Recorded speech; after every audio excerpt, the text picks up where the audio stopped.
Chapter 2344. After leaving the auction house, Ning Shu went to the silver-haired man's consultation room. He knew that this was a scam, but he still walked in. This feeling was too good. However, it was okay to spend some money to answer the doubts in one's heart. Whether it was worth it or not depended on the person. Ning Shu walked into the consultation room and sat down. He smelled the incense and waited for the man in the cheongsam to come out. The silver-haired man opened the curtain and came out with a book. He sat down and asked, "What do you want to ask?" "I want to ask about the Starlight Stone. It's a stone that can hold the law of nothingness. Where can I find it?" Ning Shu asked. He didn't know how long the Starlight Stone could last after sacrificing 100 years of tax. The silver-haired man said, "This thing is not a commodity, so it's not traded." "Then how can I get it?" Ning Shu asked. The silver-haired man said, "This thing won't be sold or traded. It has a greater use." Ning Shu was very disappointed. If this Starlight Stone was slowly devoured by the law of nothingness, it would devour his world. He should wait for the space to come and quickly transfer the law of nothingness. His head hurt. "Can't I get it?" Ning Shu asked. The silver-haired man said, "No." "Why?" "It has a greater use. This kind of thing can only be too little and not too much." Well, if he couldn't buy it or trade it, he could only rely on himself. He asked, "Where do you usually find this kind of thing?" The silver-haired man said, "This kind of thing grows where the plains meet. It's connected to the plains." Ning Shu, I'll go. "Can I go and dig it?" Ning Shu asked. "If you can dig it too."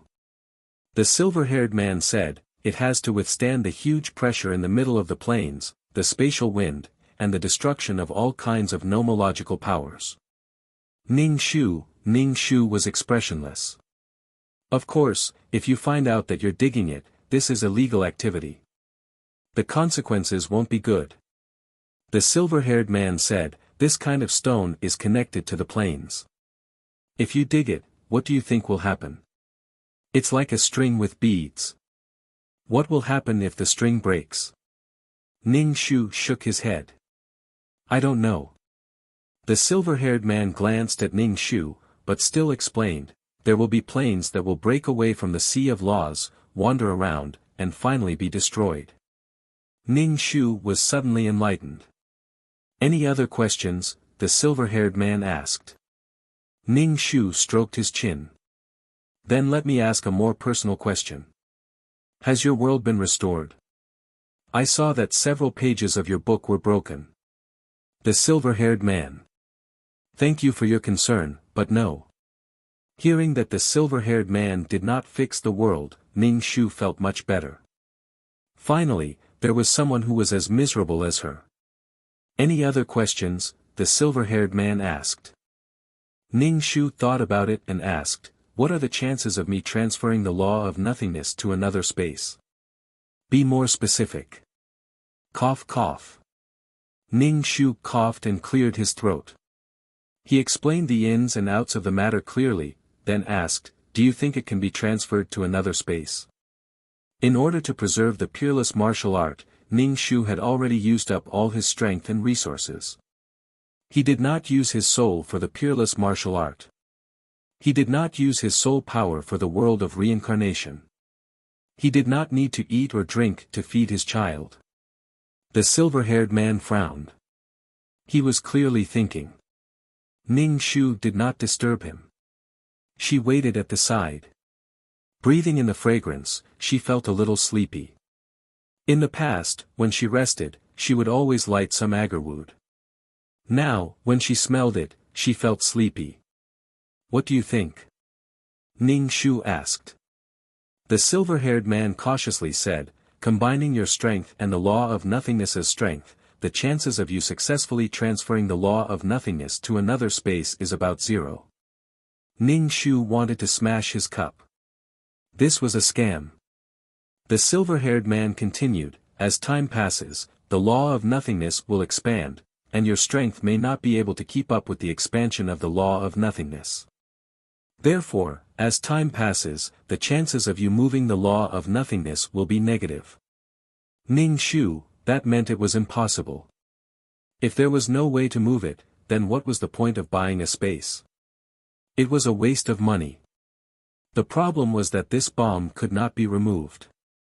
Did she have to keep it with her? Fuck, don't come near me. I even want to explode myself. Why do you keep such a dangerous thing with you? You can ask the main system to deal with it, the silver-haired man said. Ning Shu scratched his head. So, did he have to hand this thing over again? Ning Shu felt that the peerless martial art was really pitiful. I have already handed this thing over to the judges, and they returned it to me.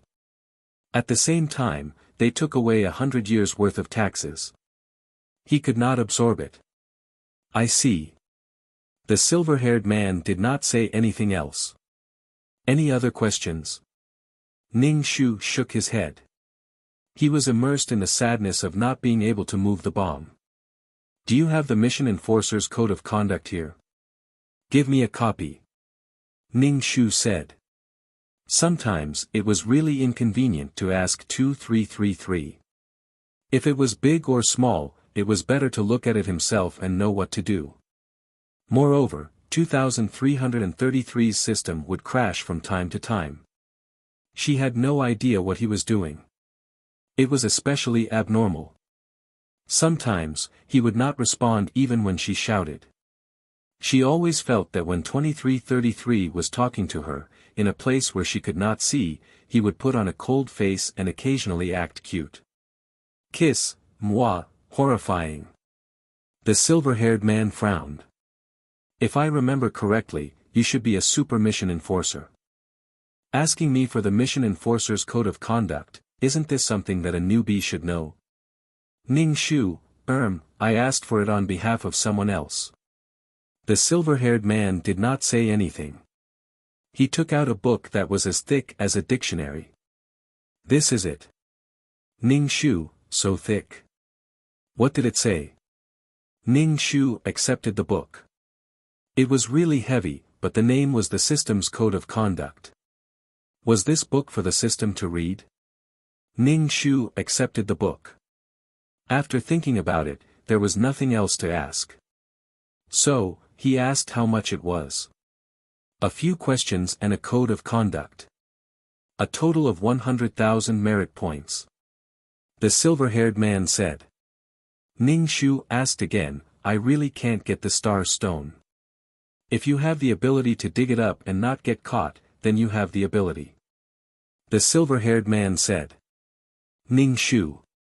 Ning Shu swiped his card and returned to the system space with the thick code of conduct. Then, he flipped through the code of conduct page by page. This book was for the system, and the system was responsible for explaining it to the mission enforcer. Ning Shu, 2333. Ning Shu flipped through the book page by page. Fortunately, with the increase in intelligence, he could now have a photographic memory. Rote memorization was still very impressive. Memorize it first. There were many things 2333 did not tell him. Maybe he felt that it was not important, but Ning Shu's heart was full of waves. She estimated that no newbie mission enforcer knew the code of conduct. How embarrassing. The reason why she thought of this was because 2333 was in a dead state at any time. So, if she encountered something that she could not explain, she had to rely on herself. Chapter 2345. Ning Shu flipped through the book page by page. It was very quiet in the system space, except for the occasional sound of the spirit fish swaying their tails. After flipping through the book, Ning Shu felt dizzy. It took him a while to feel better. Putting the book on the bookshelf, Ning Shu took some spirit liquid from the spirit pool and opened the black hole. He walked to the front of Nine Palace Mountain and went to the mine. Walking into the mine, the golden earthworm was staring at the pocket-sized baby in the bud. When it saw Ning Shu, it only glanced at him before looking away. Ning Shu poured the spirit liquid from the bottle around the golden thread grass and dripped some green liquid full of vitality into the soil. He won't mature so quickly. Follow me to mine. He should still need to eat a lot of soul origin, Ning Shu said to the golden earthworm. The golden earthworm looked at Ning Shu with two small eyes that couldn't be any smaller. Why do you have to follow me to mine every time? From the beginning, you broke into my territory and stole my soul stone. Now, you want to enslave me to do hard labor for you. What do I owe you? I swore that I would never be enslaved by two-legged monsters again. Risking self-destruction and polluting the entire mine as the price. Ning Shu looked at the golden earthworm. Just say that you were enslaved in the past. Yes, I was enslaved in the past. So, if anyone wants to enslave me again, I don't want this life. I'd rather die than force me. The golden earthworm revealed its sharp fangs. Black venom floated at the tip of its fangs. The pitch-black venom caused the leaves of the golden thread grass to wither a little. Seeing this, the golden earthworm quickly withdrew its fangs. Look at how excited you are. When did I say that I wanted to enslave you? You look too disgusting. Without you, I can still mine. It's just a matter of time. You're not that important in my heart. Ning Shu looked at the golden thread grass that was dripping with the green liquid. The golden earthworm stood up and looked at the baby in the bud. It revealed the gratified expression of an old father seeing his son. Who knew how he could make such an expression at such a young age? He never woke up. Ning Shu asked.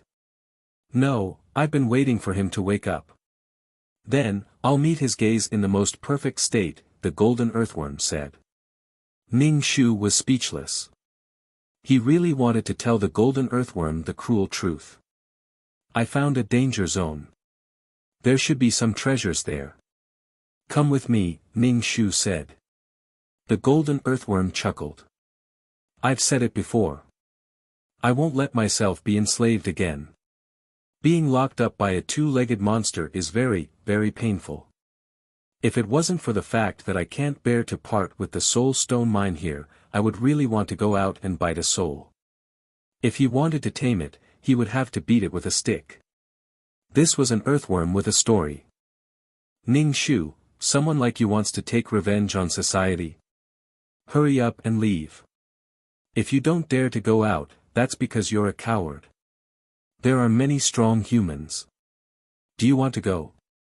The mountain range that had been struck by lightning was too hard.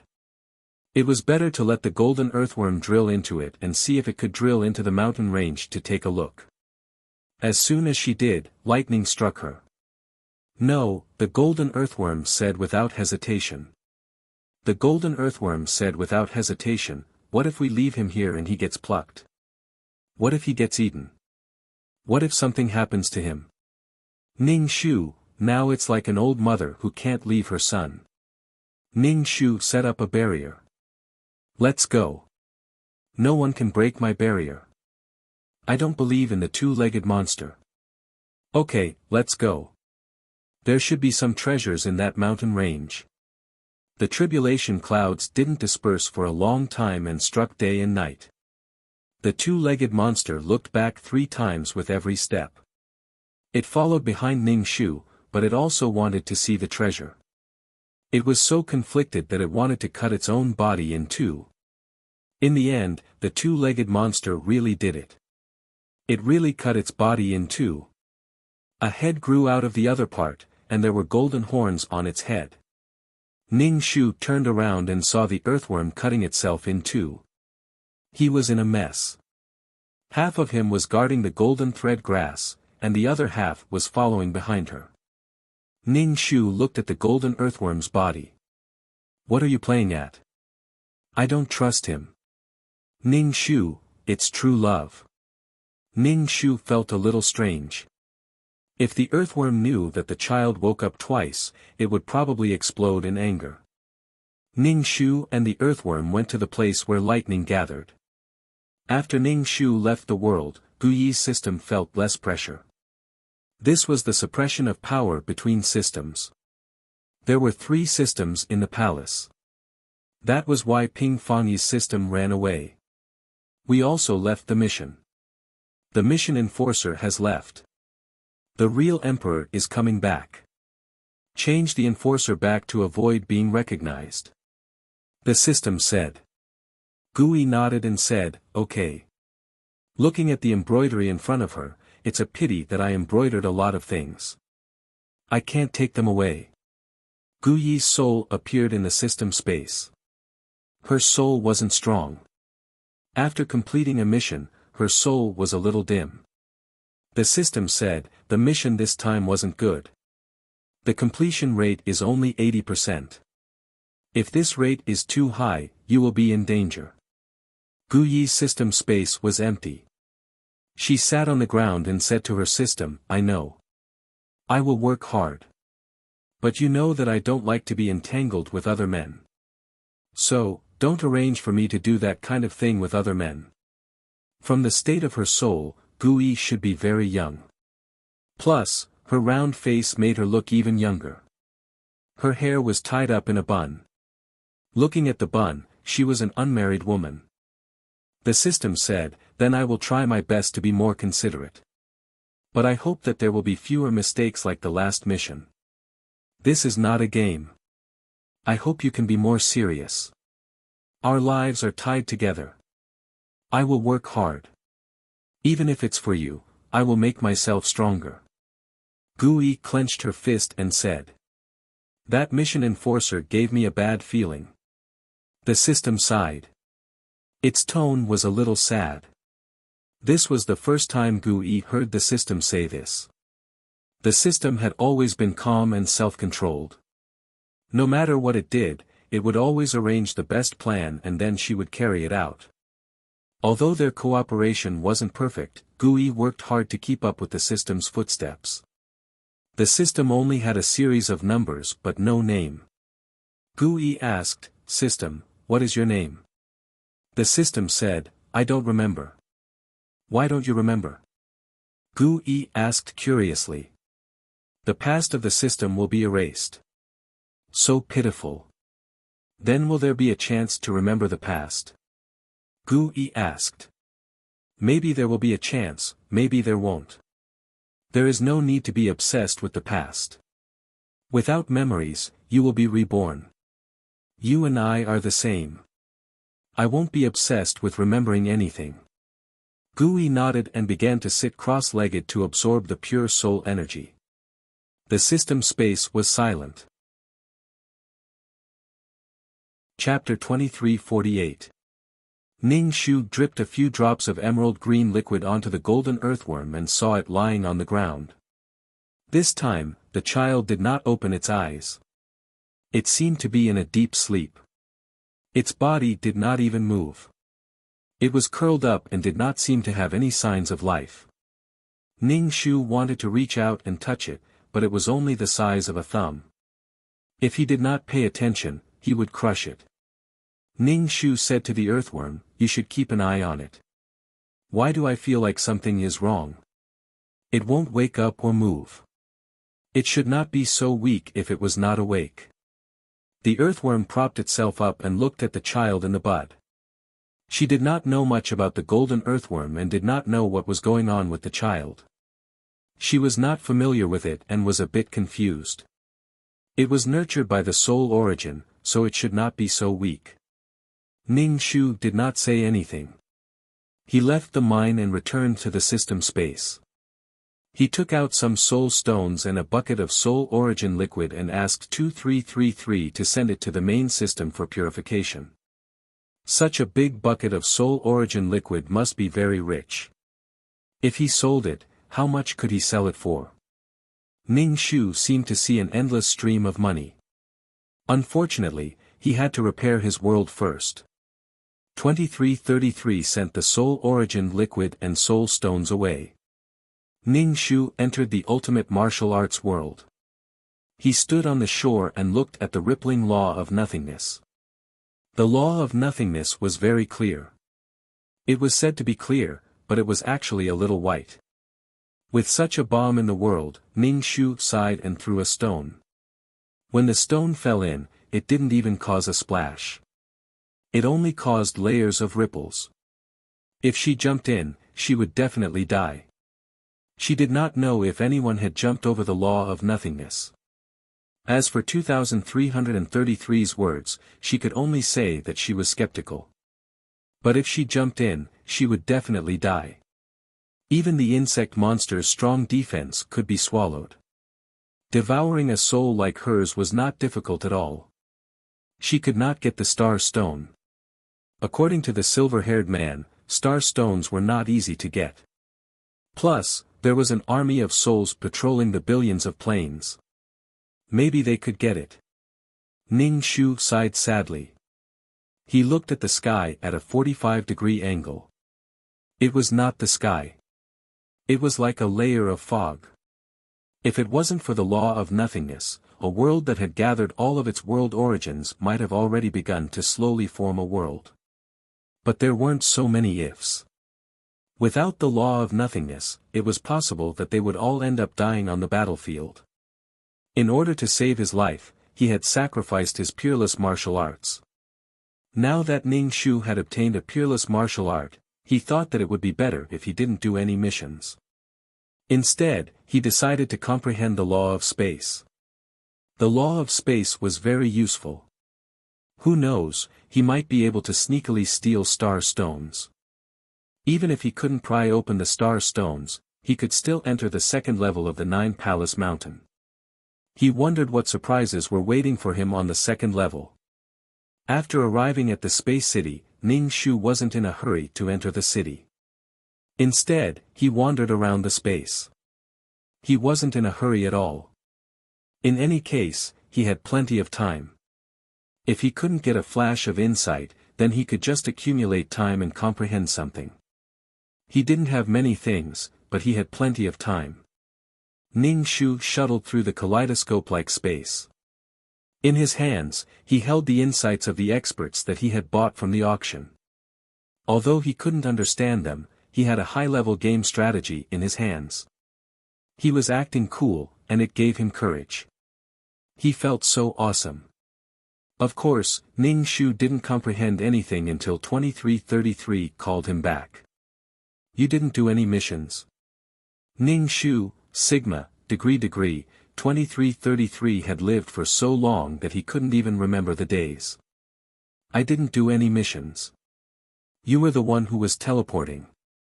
2333, don't you know if you did any missions? Don't you have any fucking idea? I thought you went to do a mission. Why are you still here? Ning Shu. I've always been here. After doing a lot of things, he went to mine again. So, after so long, you've only done one mission. 2333 was surprised. Ning Shu. So, what are you thinking about every day? In the past, he could still put on a cold face and act cute in the dark. But now, he didn't even know what was going on. Oh, you have to do a mission. Ning Shu just rolled his eyes. He opened the exchange shop and exchanged for some fasting pills. Then go do a mission. 2333 didn't say anything and sent Ning Shu into the plane. He felt a sense of weightlessness. When his mind cleared, Ning Shu found himself standing in a relatively narrow room in the form of a soul. There was a bed in the room, and a poster of a celebrity was pasted on the bedside. A 7 or 8-year-old girl was lying on the bed. Ning Shu found a chair and sat down. Then, he began to receive the plot. This time, Ning Shu's client was this little girl. She was 9 years old, and her identity was this family's adopted daughter. She had an older brother. Ning Shu was very calm in the face of this situation. There were some situations where he couldn't enter the client's body. A body that was less than 14 years old, and a body that was seriously ill. The body was too small. If he squeezed into the body, it would cause wear and tear on the body. The body's lifespan would be greatly reduced. A seriously ill body couldn't withstand the soul coming and going. Fortunately, he had read the rules before and understood this situation. Otherwise, he would have to ask 2333 again. Ning Shu began to receive the plot. This was a matter of etiquette, justice, integrity, and education. This girl, Tong Tong, was adopted. She was not related to this family by blood. Nominally, she was an adopted daughter. However, she might be a child bride prepared for their son. Moreover, what Tong Tong's adoptive father did to Tong Tong was beyond what a father should do. He always liked to touch Tong Tong. Because Tong Tong was adopted, she was afraid of being abandoned again. Therefore, psychologically speaking, she was at a disadvantage. Moreover, she needed to rely on her adoptive father's family for survival. Sometimes, she could only let her adoptive father do whatever he wanted. Tong Tong didn't understand what was wrong. She didn't understand that she was being molested. Also, her brother, who was in puberty, was very curious about a woman's body. Sometimes, he would let Tong Tong take off her clothes. No one educated Tong Tong. She vaguely felt that something was wrong, but she was suppressed by the pressure of survival and the fear of being abandoned. When Tong Tong was a little older, he finally did it. Ning Shu furrowed her brows tightly. Tong Tong was still a young child. This was too much of a beast. This family was not particular.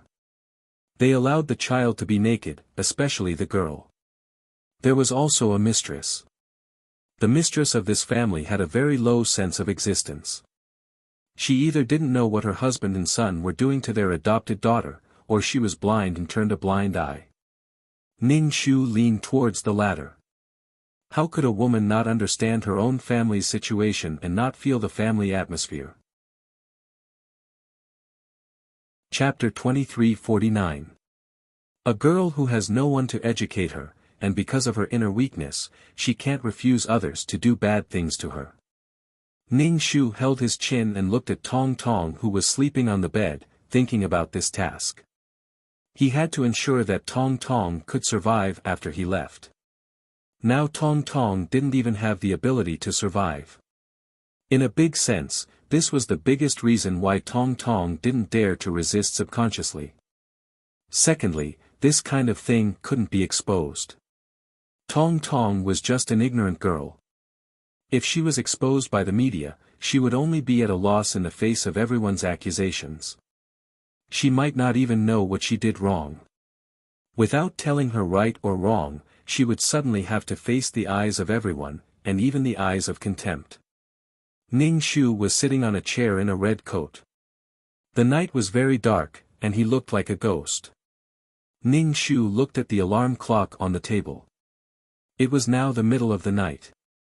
Ning Shu rubbed his arms. He was not used to doing tasks in a soul state. Click. In the night, the sound of the doorknob turning was clearly heard. Ning Shu turned his head and looked at the door. He saw a middle-aged man, who tiptoed in, then gently closed the door and walked to the bedside. He reached out and touched the quilt. Under the scan of his spiritual force, Ning Shu clearly saw where he touched. So disgusting. Tong Tong, who was sleeping, was very uncomfortable. She turned over, but he squeezed onto the small bed and whispered to Tong Tong, "Daughter, Dad will accompany you." Ning Shu, once a man becomes a beast, even a beast can't resist. Ning Shu directly lifted the man off the bed with his spiritual force. Tong Penghai fell off the bed and his body hit the floor. With a thud, Tong Tong woke up from her sleep. Tong Tong rubbed her eyes and saw Tong Penghai on the ground.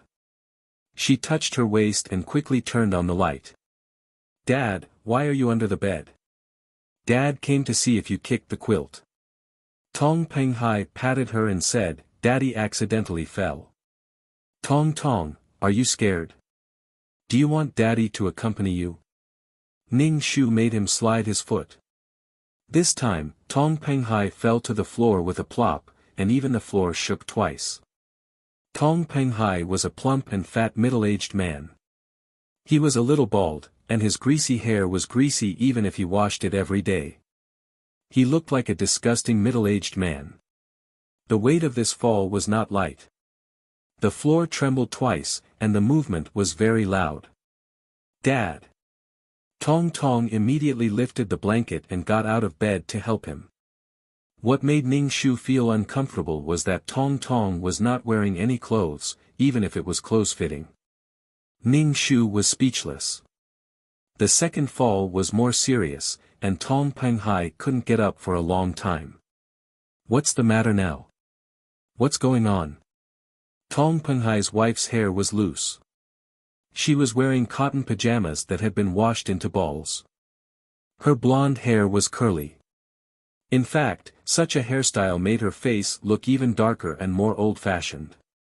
"Help me, I can't get up," Tong Penghai said. Ding Chun glanced at the naked Tong Tong and said, "You go to bed first." "Okay, Mom." Tong Tong obediently climbed into bed and covered herself with the quilt. Ning Shu watched from the side and felt that Tong Tong admired the couple very much.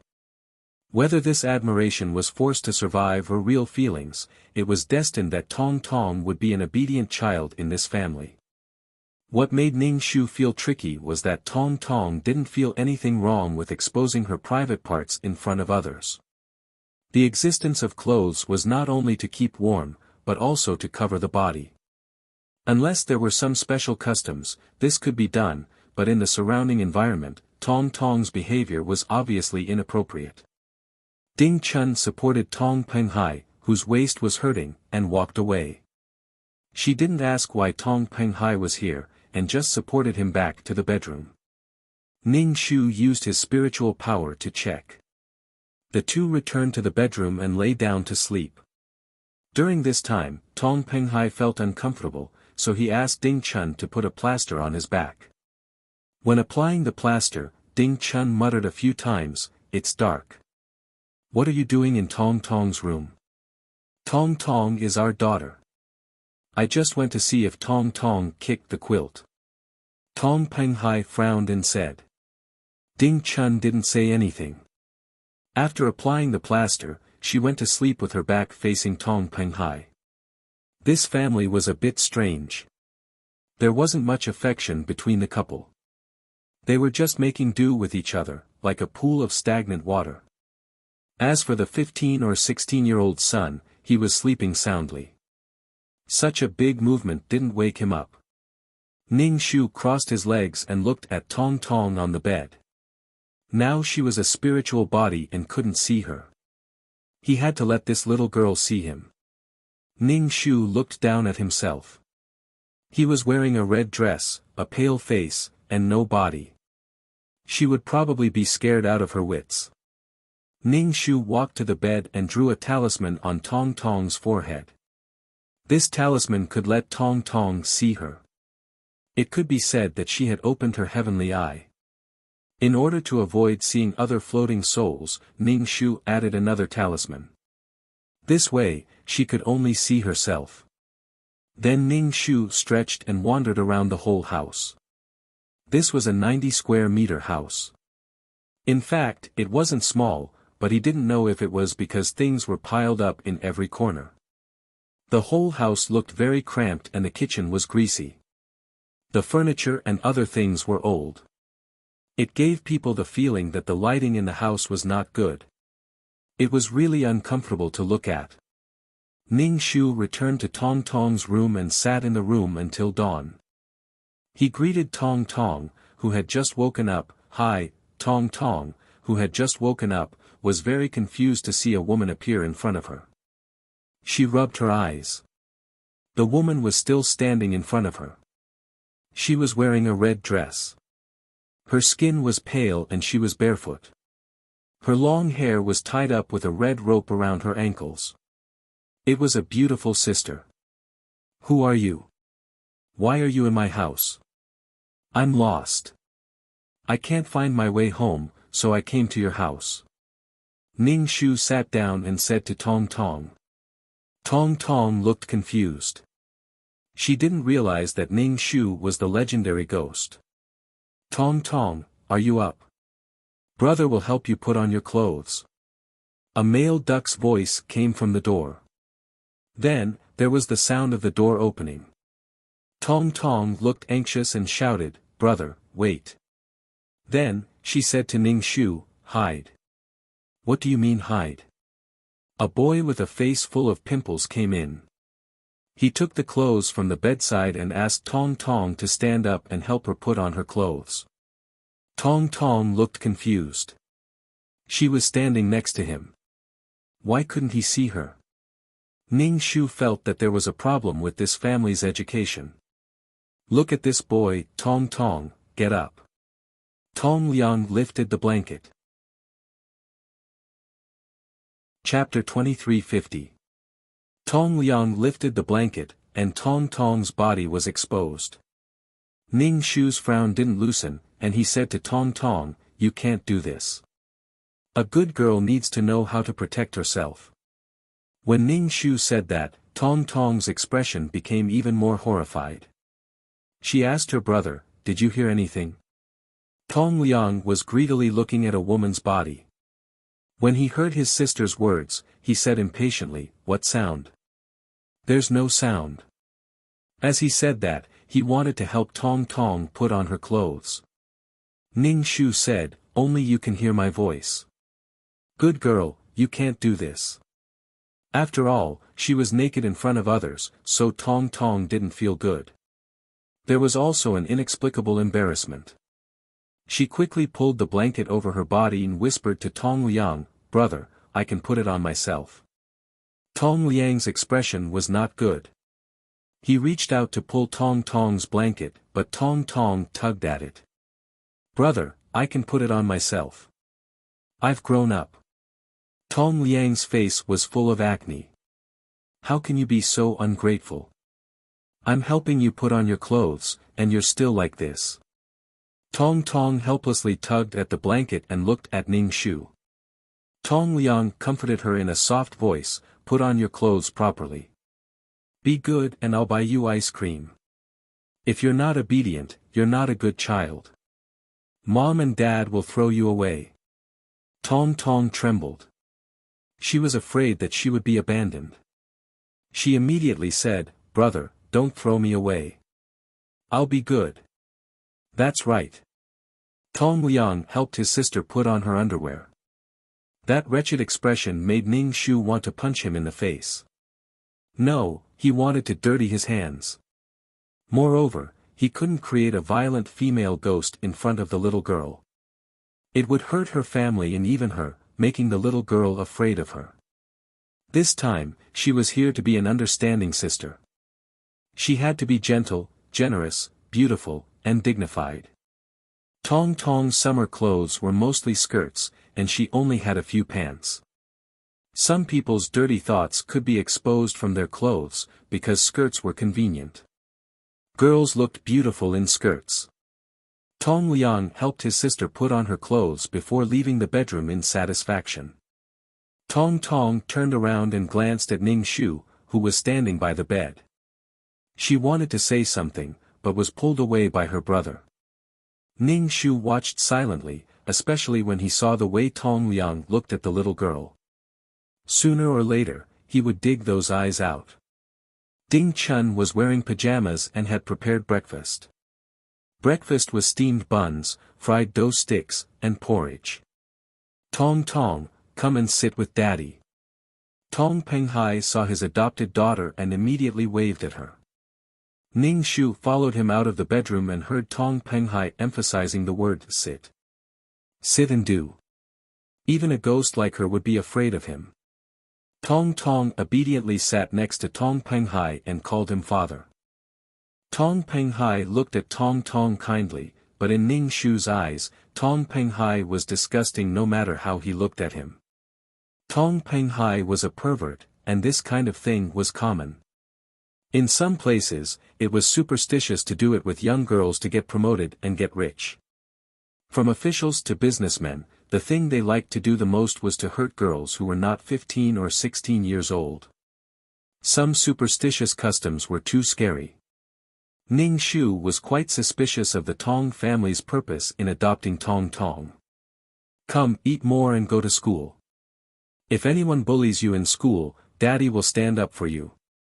Tong Penghai picked up a fried dough stick for his adopted daughter while his other hand touched between her legs, gently caressing her. Tong Tong felt uncomfortable, but she didn't dare to say anything. She turned around and saw Ning Shu standing not far away, looking at her with a pair of calm eyes. There was no expression, but Tong Tong felt very complicated.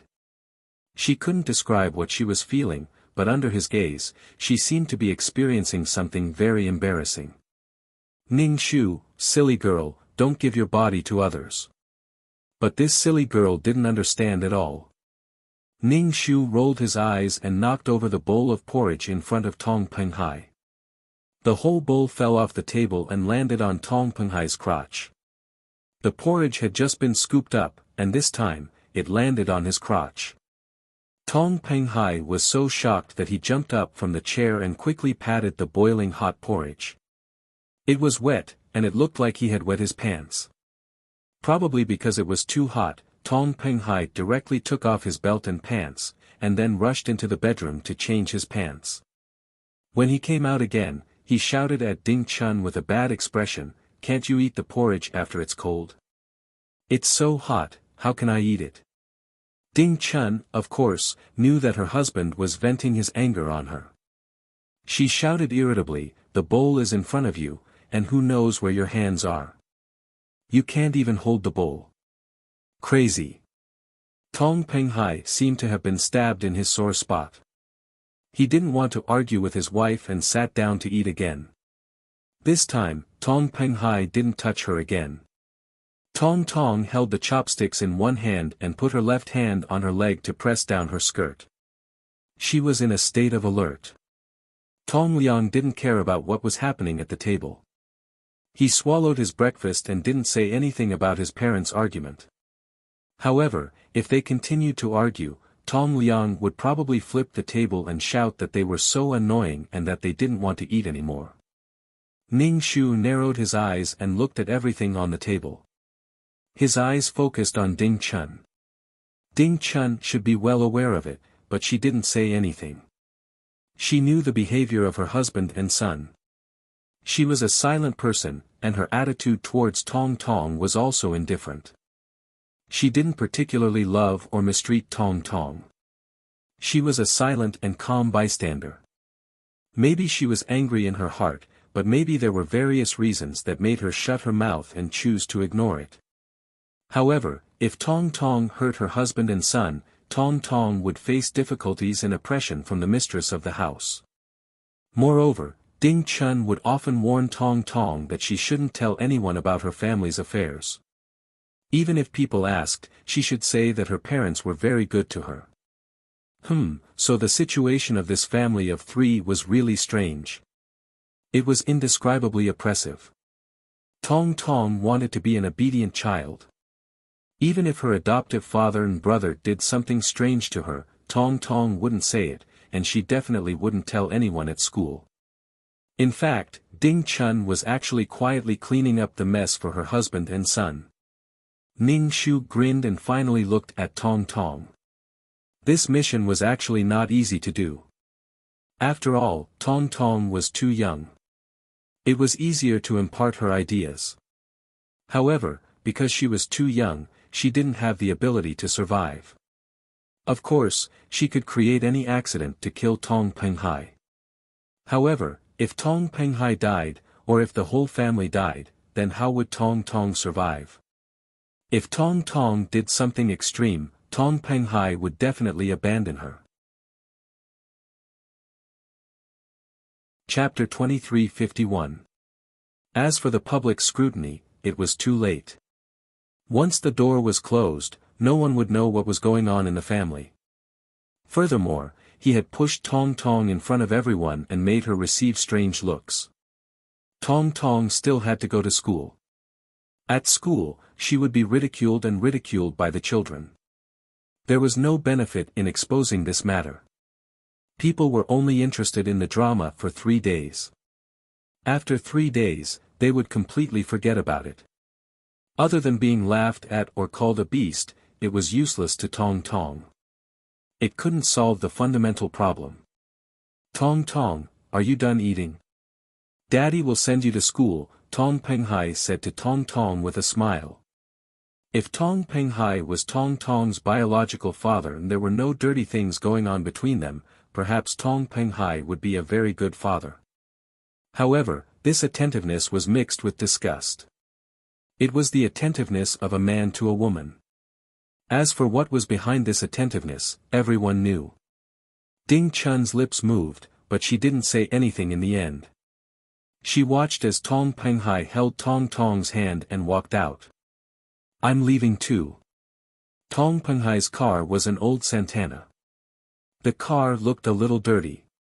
Tong Tong opened the door and wanted to sit in the back. Tong Penghai said to Tong Tong, sit in the front. Tong Tong was a little hesitant. Seeing her father's face darken, as if he was about to get angry, she quickly sat in the front passenger seat. Ning Shu sat in the back and looked at the car. Anyway, there was something black in the car. He didn't know if it was chewing gum or snot. Even though he was in spirit form, Ning Shu felt a little uncomfortable. Thinking back to how he had survived in the junkyard, this discomfort was directed at the owner of the car. Daddy, look, there's a sister in the back. Tong Tong pointed behind. What sister? Tong Penghai looked back at the back seat. There was no one. There's clearly a sister in a red dress sitting in our car. Tong Tong didn't understand. Why could she see the sister, but her parents and brother ignored her? There's no one. Don't talk nonsense. Tong Penghai was scared by Tong Tong's serious expression. Ning Shu blinked at the puzzled Tong Tong. Only you can see me and hear my voice. I will stay by your side to protect you. Tong Tong still didn't understand and wanted to say something. Ning Shu put his index finger to his lips and shook his head at Tong Tong. Tong Tong stopped talking, but she felt her father put his hand on her lap again. She was going into her skirt. With one hand on the steering wheel, Tong Penghai's other hand misbehaved. While driving, multitasking. There were cameras everywhere on the road. Maybe they would capture it and seek excitement. Ning Shu supported his chin with his hand and squinted his eyes. He began to evaporate the air around Tong Penghai's crotch area, evaporating the moisture in the air and raising the temperature of the air. Hiss. Tong Penghai suddenly felt extremely hot and painful. He couldn't help but want to cover it. Could it be that the bowl of porridge in the morning was too hot? It felt like his skin was about to peel off. Dad, what's wrong? Tong Tong's body leaned forward because of the sudden breaking. Seeing her adoptive father in pain, she asked anxiously. Tong Tong, go to school by yourself. Daddy has something to do. Tong Penghai felt that he had to go to the hospital. There must be blisters, and it was in that area. It was so embarrassing. Tong Tong was pushed out of the car with a confused face. She watched the car drive away and ate a mouthful of exhaust gas. Ning Shu stood beside Tong Tong. Tong Tong turned to Ning Shu and asked, "Are you an angel?" Ning Shu, have you ever seen an angel in a red shirt? She was afraid that he wasn't an angel, but a sinkhole. I am whatever you think I am, Ning Shu said. Tong Tong asked as she walked to school, then do you have superpowers? Can you save the world? Can you make beautiful Barbie dolls? Ning Shu. I can't do any of those things. Tong Tong looked at Ning Shu's feet. Don't your feet hurt when you don't wear shoes? It's fine. Am I really the only one who can see you? Tong Tong reached out to touch Ning Shu, but it felt like jelly. No, you can't see me. Look here, no one is looking at me, Ning Shu said. Then why did you come to me? Tong Tong seemed to have found someone to talk to, and she chattered non-stop along the way. She seemed to have a lot of questions, and Ning Shu answered them all. Tong Tong finally showed some of the youthful energy of a young girl. I'm going to school. Do you want to come with me? Tong Tong asked. Yes, I'll go with you. Ning Shu wanted to get familiar with this little girl first, and then slowly influence her. If he started lecturing her like a teacher, she might not accept it. Then what should I call you? What's your name? Why can't people see you? Don't you have a family? Ning Shu. Just call me Angel. Tong Tong didn't seem to realize that she was a ghost. Angel? Do you have wings?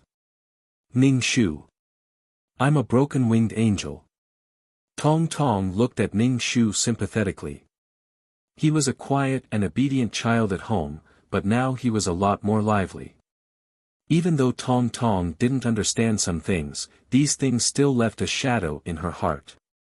When they arrived at school, Tong Tong looked at Ning Shu reluctantly. I'm at school. You have to go. No one can see me. I'll go with you, Ning Shu said. Is that really okay? Tong Tong smiled. Her fair face was very cute. Ning Shu nodded and followed Tong Tong to the classroom. Then, Tong Tong began to clean the classroom with a broom. Tong Tong was only in the 4th grade. 4th grade. A little boy walked to Tong Tong's side, lifted Tong Tong's skirt, and ran away. Then, he looked at Tong Tong with a smile. Tong Tong's face was bright red.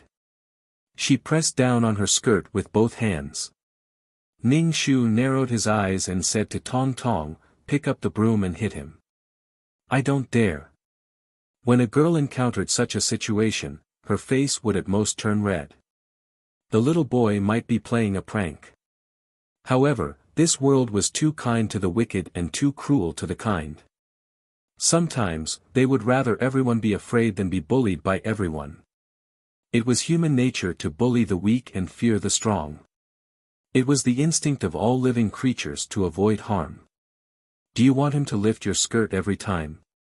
Ning Shu asked. But I don't dare. The teacher will punish me. When I call my parents will be angry and abandon me.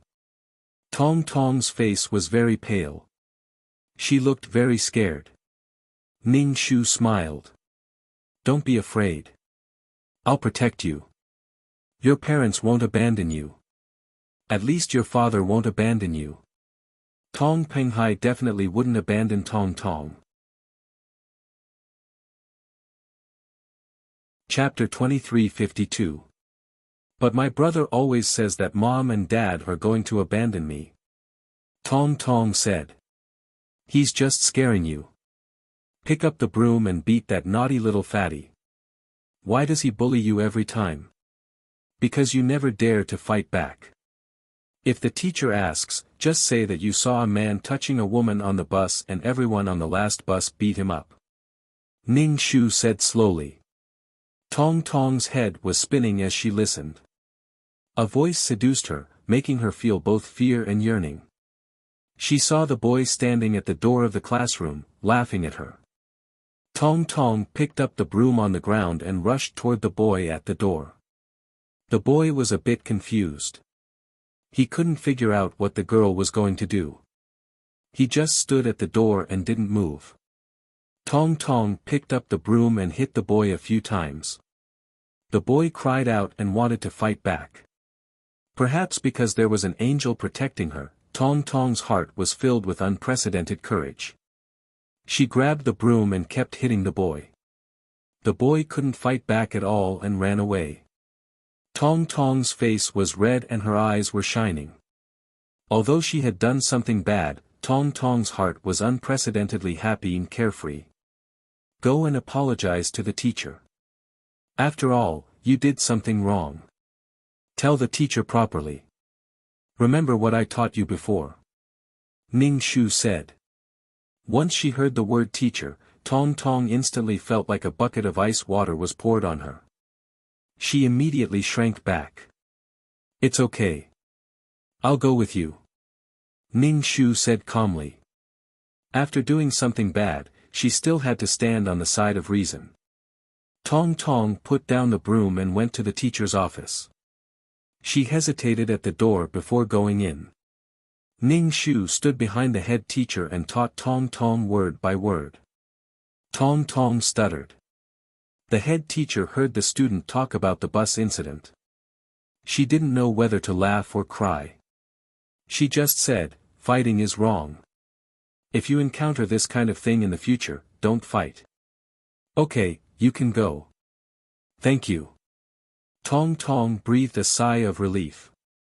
The teacher didn't think much of it.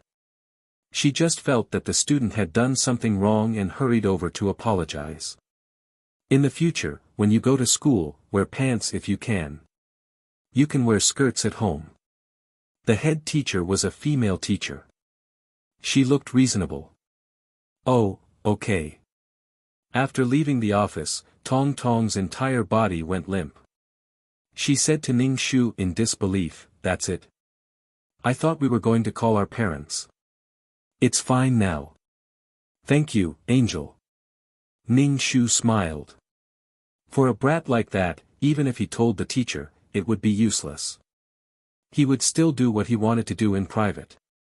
After beating him up once, he would be scared and would not dare to do anything. If that did not work, he would beat him up again. It doesn't matter even if you call your parents. It was only Tong Tong who was scared and thought that he would abandon her. Tong Penghai had not achieved his goal and only had an extra pair of chopsticks at home. He would not abandon Tong Tong. Moreover, Tong Tong had been raised by him for so long that he could not bear to abandon her. The boy was hit by the broom first. Although it didn't hurt much, the broom was dirty. Tong Tong dared to hit him with it. The person who had been bullied by him dared to retaliate now, indicating that he was very angry. Then, he was called to the office and told that if he were to lift a female classmate's skirt in the future, his parents would have to write a self-reflection letter. The boy was very angry. After hitting him with the broom, he actually complained to the teacher. The boy now had a deep understanding of the saying, "The guilty party complains first." Angrily running to the classroom, Ning Shu said to Tong Tong, "Smile, don't be weak."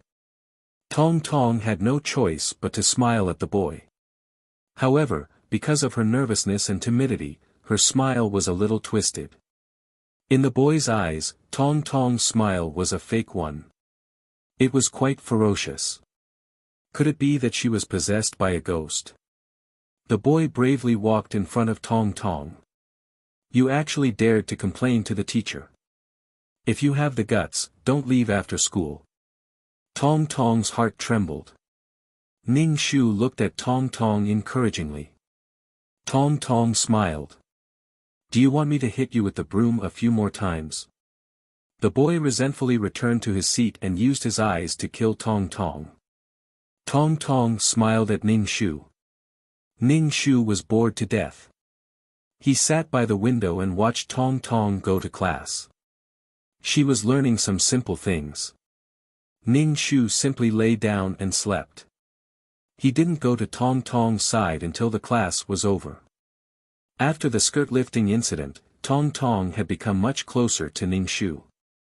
At home, her adoptive father and brother would touch her, but at school, every time her skirt was lifted, it would cause a roar of laughter. Even the female classmates would laugh at her. Tong Tong vaguely felt that there was something wrong with her father's actions, but she didn't have the courage to resist. Ning Shu followed Tong Tong to the bathroom. Ning Shu asked Tong Tong, "Do you know why there's a male and female bathroom?" "No." Tong Tong thought for a moment and said, "There's a difference between men and women." "Yes, there's a difference between men and women. Otherwise, men and women can use the same bathroom." Ning Shu said, "Your body is your property. You have the right to use it. It's not something that others can profane." Tong Tong didn't say anything. Ning Shu guessed that she didn't understand. Ning Shu, who was accompanying her on the first day, felt very bored. After school, Ning Shu asked Tong Tong, "Do you know where the nearest bookstore is?" "You No, I'll show you. Tong Tong took Ning Shu to a rental bookstore. It was a small bookstore. Most of the books were low-quality pirated books. The quality of the paper was very poor. The books were either bosom friends, youth pain in the ass, or love letters. Looking at the cover, it felt very erotic. Ning Shu said. There's no proper library. Ning Shu felt that Tong Tong should know her body well. There were parts of her body that couldn't be exposed. I don't know where the library is. Even if there is one, it should be very far away. I remember going there once. The teacher took us there by car, Tong Tong said. Okay. Tong Tong returned home. There was no one at home. Her mother, who was usually at home, wasn't there either. Ning Shu guessed what had happened. Tong Penghai's fever was a bit serious. At most, there would be blisters. Ning Shu knew the temperature. After all, it was impossible for a bowl of porridge to cause a large burn. Do you want to eat something?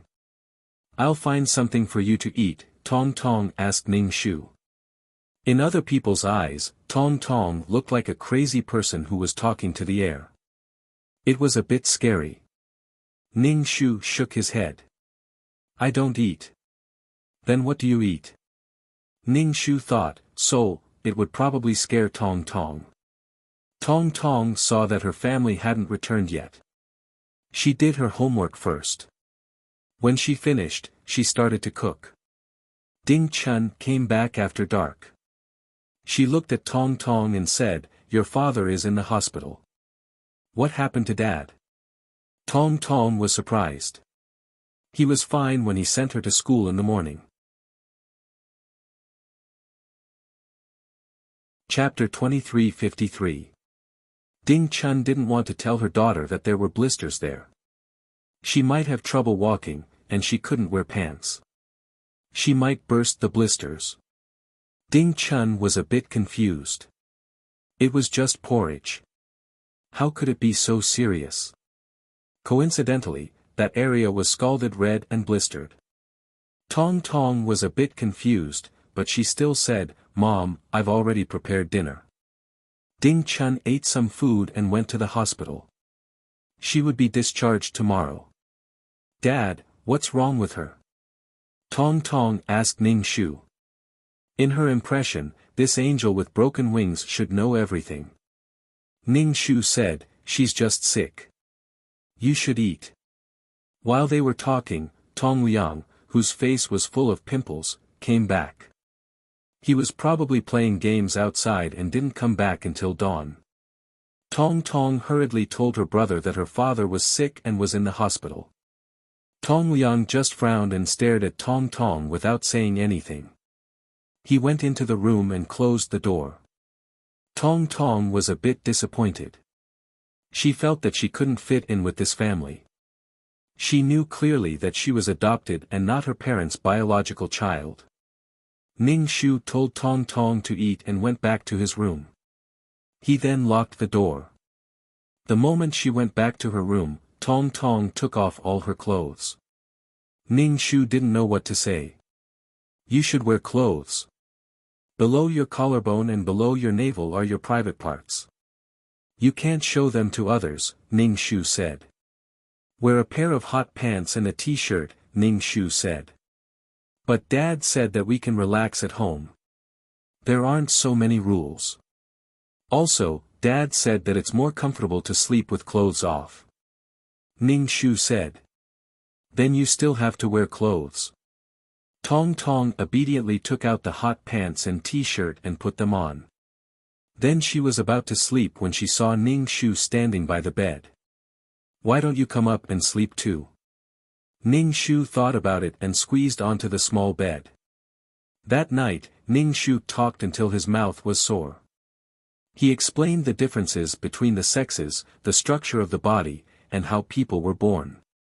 When it came to clapping for love, Ning Shu explained in detail that certain behaviors between relatives were out of line and were not allowed. It wasn't just about ethics and morality. Even if they weren't biological children, it was also legal. This kind of union would produce deformed offspring. Furthermore, Tong Tong was young. It was simply destroying her body. Tong Tong's face turned pale. What about Dad? Yes. But what should I do? Tong Tong hugged herself and shivered. If I don't be a good child, Daddy won't want me anymore. At the end of the day, it was all about survival. If it wasn't for survival, everyone would want to live with dignity and dignity. However, reality couldn't be rejected or refuted. You have to wear clothes when you sleep, whether it's in the bedroom or the living room. Ning Shu stroked Tong Tong's hair. You have to learn to protect yourself. Girls are always the ones who get hurt. When are you free? Go to the library and have a look. Ning Shu felt that Tong Tong's situation was because she didn't have a family to teach her. Not only that, but they were also distorting Tong Tong's views. Which family's girl was 8 or 9 years old and didn't wear clothes? Kacha, kacha. There was the sound of the doorknob twisting. Tong Tong, why did you lock the door? Open the door. Tong Liang knocked on the door. Open the door. I want to come in. Tong Tong wanted to speak, but Ning Shu covered her mouth. He scanned with his spiritual power and saw that Tong Liang at the door was a little excited. His breathing was rapid and his pants were pushed up. He was holding a phone in his hand. The pictures on the phone were of beauties wearing very little. It seemed that he was stimulated. Adolescent children couldn't stand stimulation. Don't open the door. This is your room, Ning Shu said to Tong Tong. If Tong Tong opened the door, who knew what would happen tonight, especially when there were no parents at home. Boys at this age would secretly look at stimulating things from various sources, such as books, comics, and discs. Then, they lacked the right guidance. Tong Tong, open the door quickly. Tong Liang knocked on the door very loudly. Even if she was sleeping soundly, she would wake up. Tong Liang was so angry that he kicked the door with his feet and scolded, saying that he would throw Tong Tong away. Tong Tong hid in the quilt, trembling all over. She was very scared and almost begged Ning Shu, open the door. Ning Shu stared at Tong Tong. What do you think will happen if you open the door? There is no adult at home. If there was a first time, there would be a second time. With Tong Tong as a convenient tool, Tong Liang wouldn't let go of it. And Tong Tong was only 9 years old now. Her body was very young. And Tong Liang was not 18 years old yet. He was a minor. As for the legal punishment, Tong Liang was afraid of his brother outside and was afraid of being abandoned. He was also afraid of facing Ning Shu's quiet and dignified eyes. He covered his head with the quilt and cried in the quilt. Tong Liang, who was at the door, saw that his sister refused to open the door. He had no choice but to shout that he would find the key and put it against the door. He would teach her a lesson when the time came. Tong Liang didn't look for the key. Instead, he went back to his room and did it himself. His face was full of pimples and was in a daze. Ning Shu only felt disgusted. Sex was beautiful. It was an important ability for reproduction. It was accompanied by a few seconds of pleasure. Therefore, people developed all kinds of fetishes. Ning Shu wanted to show this scene to Tong Tong, but after thinking about it, he decided against it. Sometimes, you never know what you will face when you open a door. Maybe you know it, but you still want to open Pandora's box. The next morning, Tong Liang knocked on Tong Tong's door again. Tong Tong's eyes were red and swollen. She didn't sleep much last night. When Tong Liang knocked on the door, Tong Tong had already put on her clothes and found a pair of pants to wear.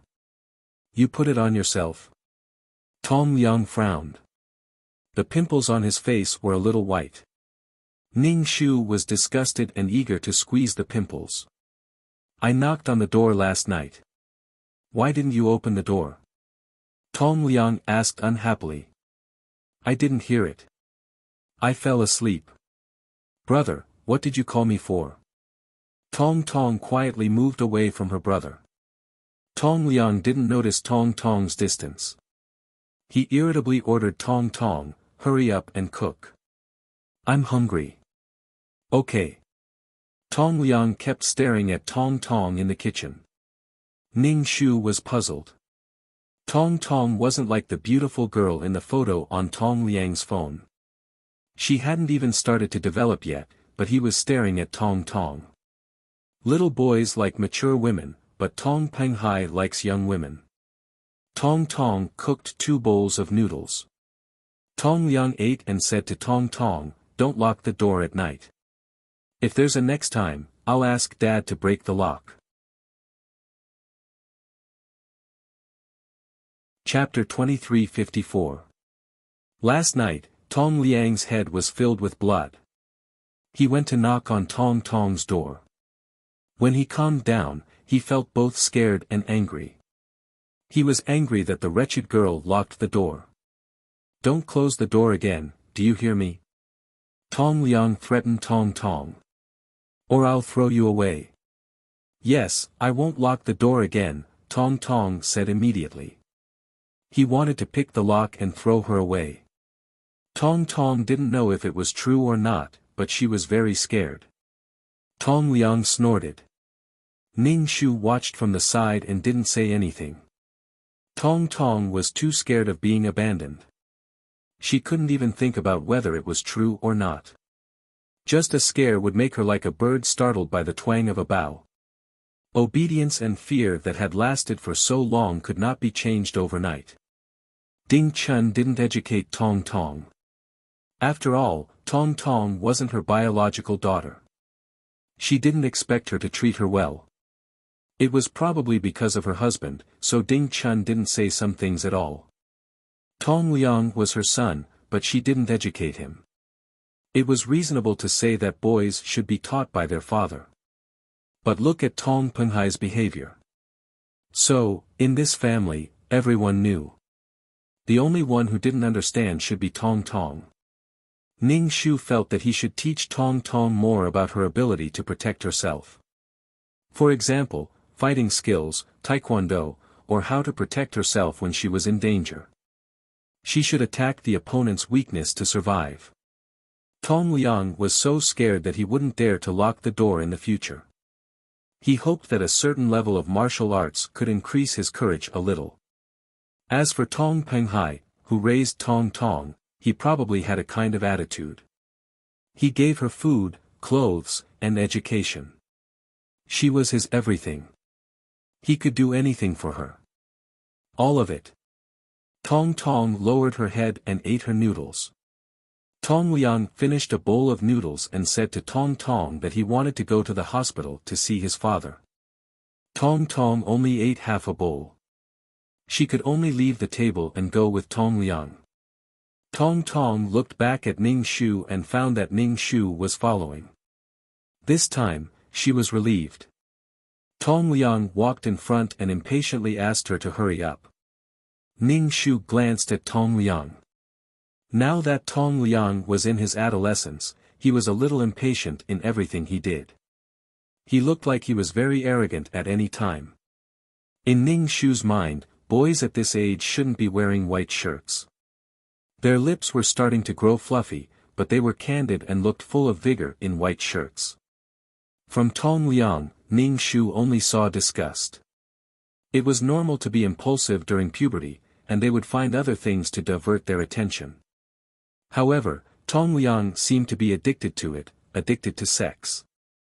Now, he even wanted to set his sights on his little sister, a girl who was not even 14 years old.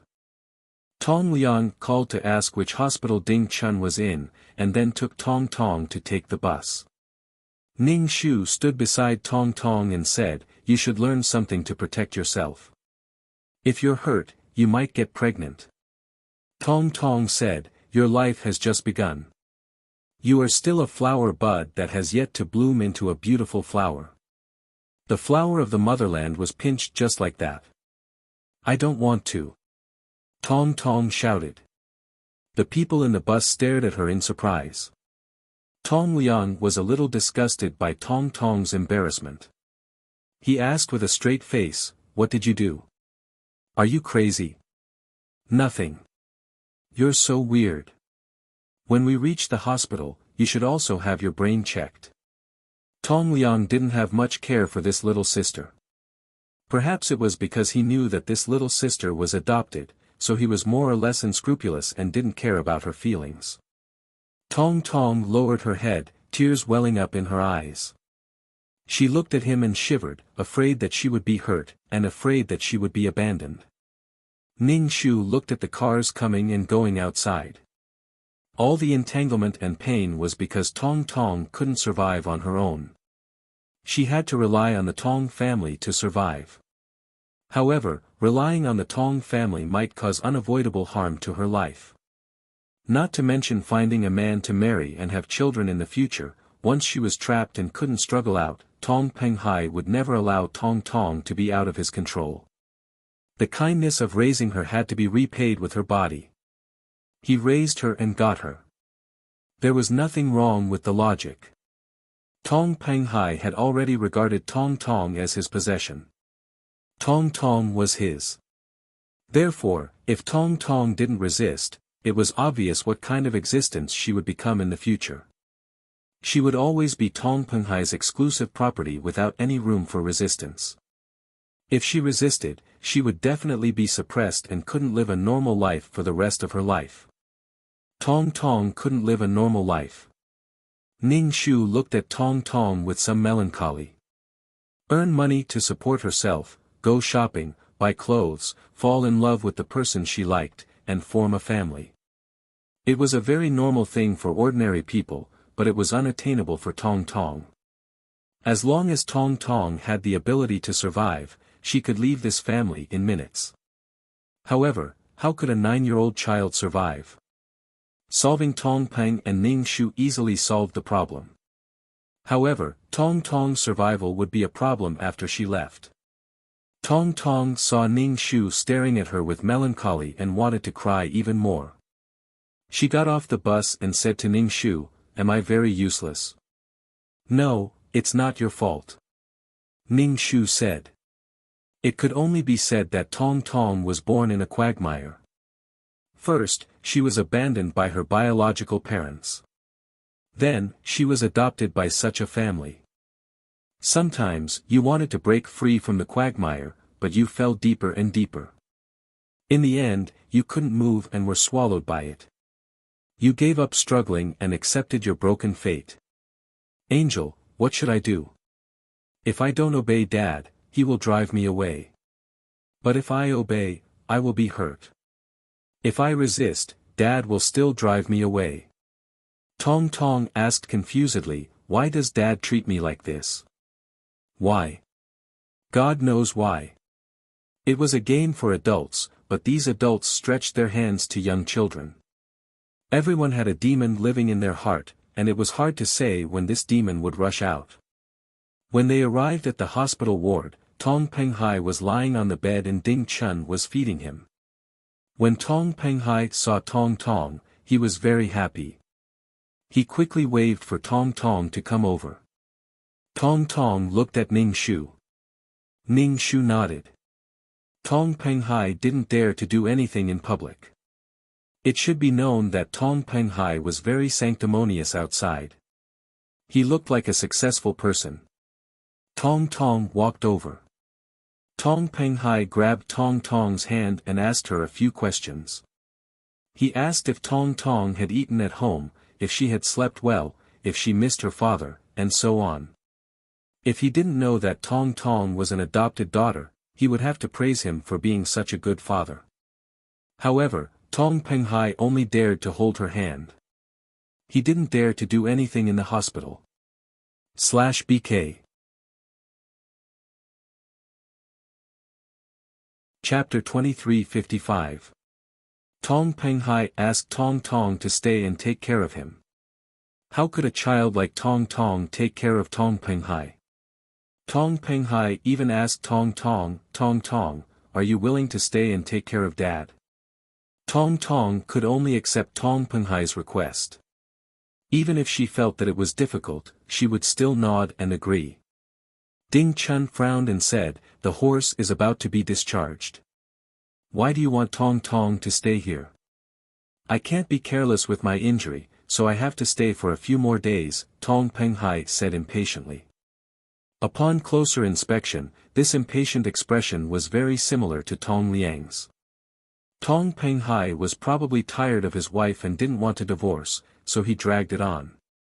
Ding Chun was probably the same. There was no love between husband and wife. They could only muddle along and live peacefully.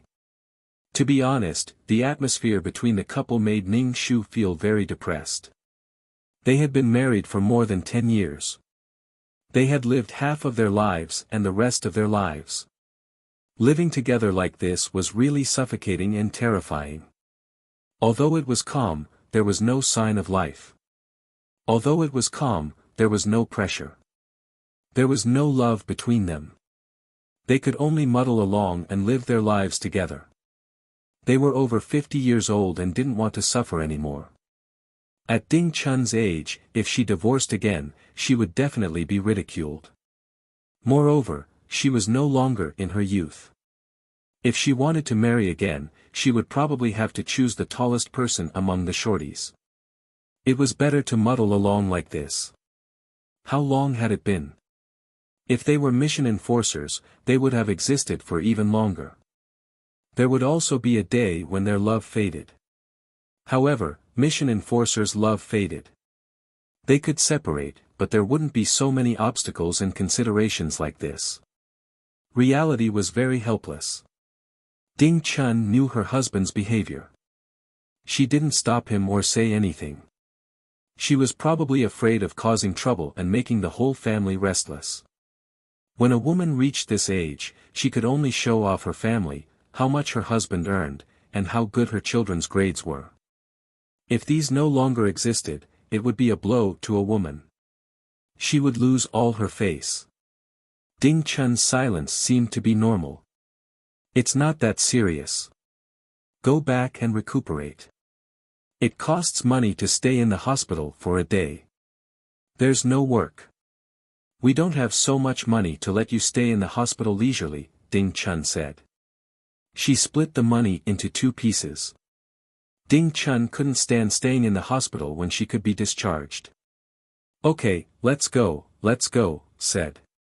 Tong Liang, on the other hand, didn't care about what was going on here at all. He sat on the chair and played with his phone. In this family, the father was kind and the son was not filial. Kinship seemed to be very indifferent. It was a depressing family. Ning Shu felt that there were many such families. Because of all kinds of realistic choices and compromises, they lived under the same roof, but it was unknown whether their hearts were the same. Tong Tong heaved a sigh of relief in her heart. Finally, she didn't have to take care of her father in the hospital. She was willing to take care of her father, but when she held his hand and touched it, Tong Tong felt goosebumps all over her body. She already knew some things and knew that she couldn't do this, but she couldn't resist her father. Ning Shu was not optimistic about this at all. In the hospital, Tong Penghai might restrain himself a little, but at home, he did not know what would happen. Although the tool was damaged, he could still touch it. Ning Shu's face was cold as he sighed. Most likely, after they returned, Tong Penghai would still have to ask Tong Tong to take care of him. After the discharge procedures were completed, the family and Ning Shu went home. When they met acquaintances in the neighborhood, they only said that they were sick. It was a cold, so they went to the hospital to get a drip. They couldn't say that they were scalded. When they returned home, Tong Penghai said, "In the future, I will only bring the food to the table when it's cold. I will not be polite to anyone who brings hot food to the table." Tong Penghai needed someone to support him when he walked. He was afraid of rubbing his wound, so he opened his legs and swayed like a duck. He went back to his room and lay down to rest. "Tong Tong, pour a glass of water for Dad. Dad is thirsty." Tong Penghai shouted in the house. When they came back, Tong Liang hid in his room. Ding Chun took the basket and went out to buy groceries. Tong Tong had no choice but to pour water. When she reached the door, she was a little hesitant and said to Ning Shu, "I'm a little scared." She felt as if she was going to enter a demon's den and enter the mouth of a monster, never to come out again. "I'll go with you." Tong Tong carried the glass of water in. The curtains were drawn, so the room was a little dark. "Tong Tong, come quickly." Tong Penghai asked Tong Tong to feed him the water. Ning Shu. 3 legs are injured, not a cripple. Tong Tong, give Dad a massage. Dad is in so much pain, Tong Penghai said. Tong Tong's hand trembled and the glass almost fell to the ground. Ning Shu laughed coldly and saw the confusion and fear on Tong Tong's face. Sometimes, he didn't know if it was lucky or not to let Tong Tong understand some things. If she didn't know, she would be confused and confused. If she knew, she would be even more confused. Ning Shu put his hand behind his back and snapped his fingers. It seemed that it wasn't painful enough and he still needed someone to rub it. Tong Penghai was just saying. It was scalded and blisters were painful. How could he let Tong Tong rub it? Hiss, it seemed that his pants had rubbed against a blister. It was so painful. Dad, are you okay? Tong Tong saw that Tong Penghai's face was pale and his face was twitching. She quickly asked. Tong Tong, Dad is in so much pain. Blow on it for Dad. Tong Penghai gritted his teeth and said. Things like burns couldn't be healed in a short time. Tong Tong's eyes widened. Dad, that's not good. What's not good about it? This place is the same as the hands, the head, and the feet. They are all parts of the body. Blow on it for Dad. Tong Penghai said. Ning Shu. It seemed that it wasn't too painful. Ning Shu snapped his fingers again and the blister burst. It was so painful that Tong Penghai gasped and his head was covered in sweat. Tong Tong was at a loss. She held the glass of water and stood by the bed in confusion. Ding Chun came back from grocery shopping and saw Tong Penghai in so much pain. She asked Tong Tong, what happened? Tong Tong was about to cry. I don't know. Dad said it was very painful. Did you touch his wound? Ding Chun's face was a little gloomy. No, Mom. I didn't touch Dad. I just gave Dad some water. Okay, you can go out. Your dad has blisters. Don't touch him, okay? Ding Chun asked Tong Tong to go out. Tong Tong hurried out. Ning Shu stayed in the room for a while. He saw Ding Chun applying medicine for Tong Penghai, but Tong Penghai was in a lot of pain. Ding Chun's tone was a little resentful. Why don't you behave at a time like this? Why don't you send Tong Tong away? Where are you going to send her? She's already part of our family. She's registered, Tong Penghai said sternly. His face was twisted with pain and anger, /BK. Chapter 2356. Ding Chun's gloomy face made her gloomy face look even worse. Tong Penghai didn't even want to look at her. Ning Shu listened to the couple's conversation and quietly floated out of the room. I thought you disappeared. Tong Tong saw Ning Shu come in and closed the door. Ning Shu said to Tong Tong, I'll teach you some taekwondo and some knowledge to protect yourself. Ning Shu demonstrated to Tong Tong, look carefully. Tong Tong couldn't go to any taekwondo class or learn any fighting skills. Tong Penghai would never allow it. He wouldn't let Tong Tong have the power to resist him. Ning Shu first had Tong Tong do the horse stance to train her strength and put a book on Tong Tong's head. Then Ning Shu sat down and began to write the sutras for the ultimate kung fu. There was little spiritual energy in the modern world, but using the ultimate kung fu could still strengthen the body. Tong Tong's face was red from holding in the horse stance. In the end, she couldn't take it anymore and sat on the ground. The book on her head also fell. "I'm too tired," Tong Tong said weakly. "Rest for a while and then continue." The ultimate kung fu could strengthen the body, but it was only internal energy. It was useless if you didn't use any moves. Therefore, Tong Tong still had to learn some moves. When a person had a certain amount of capital and power, they had the power to resist things they didn't want to do. They had the confidence to say no to things they didn't want to do. Tong Tong was confused and asked, "Angel, why do I have to learn this?" "Because it will give you the power to protect yourself," Ning Shu said without looking up. Tong Tong was now in the stage of following blindly. She did whatever she was told and didn't dare to resist. During the time she was adopted by the Tong family, she had developed a timid personality. It wasn't something that could be changed overnight. If this child could cry and shout that she was scared, but pick up a stool and hit people without hesitation, that would be the best. It was good to cry and hit people at the same time. Perhaps even if Tong Tong was abandoned, her life wouldn't be as miserable as it was now. "Do you have pocket money?" "A little." "Very little." Tong Tong panted and said, "Every time, it's Dad who buys things for me and doesn't give me money." The economic foundation determined the construction of a building. Without money, it was useless to say anything. You have to save more money in the future. In fact, you can also earn money by selling mineral water bottles. In the future, if you pick up a mineral water bottle on the street, you can keep it secretly.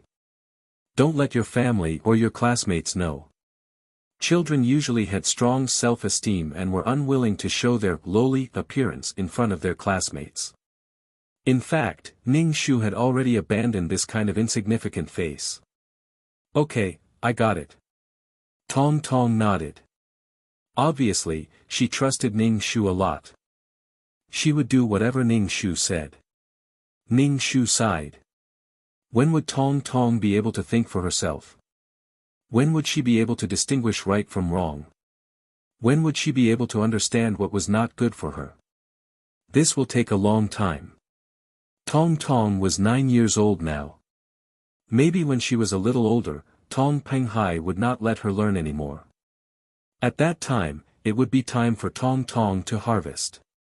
In fact, what was in front of Tong Tong was a trap. Moreover, it was the only way out.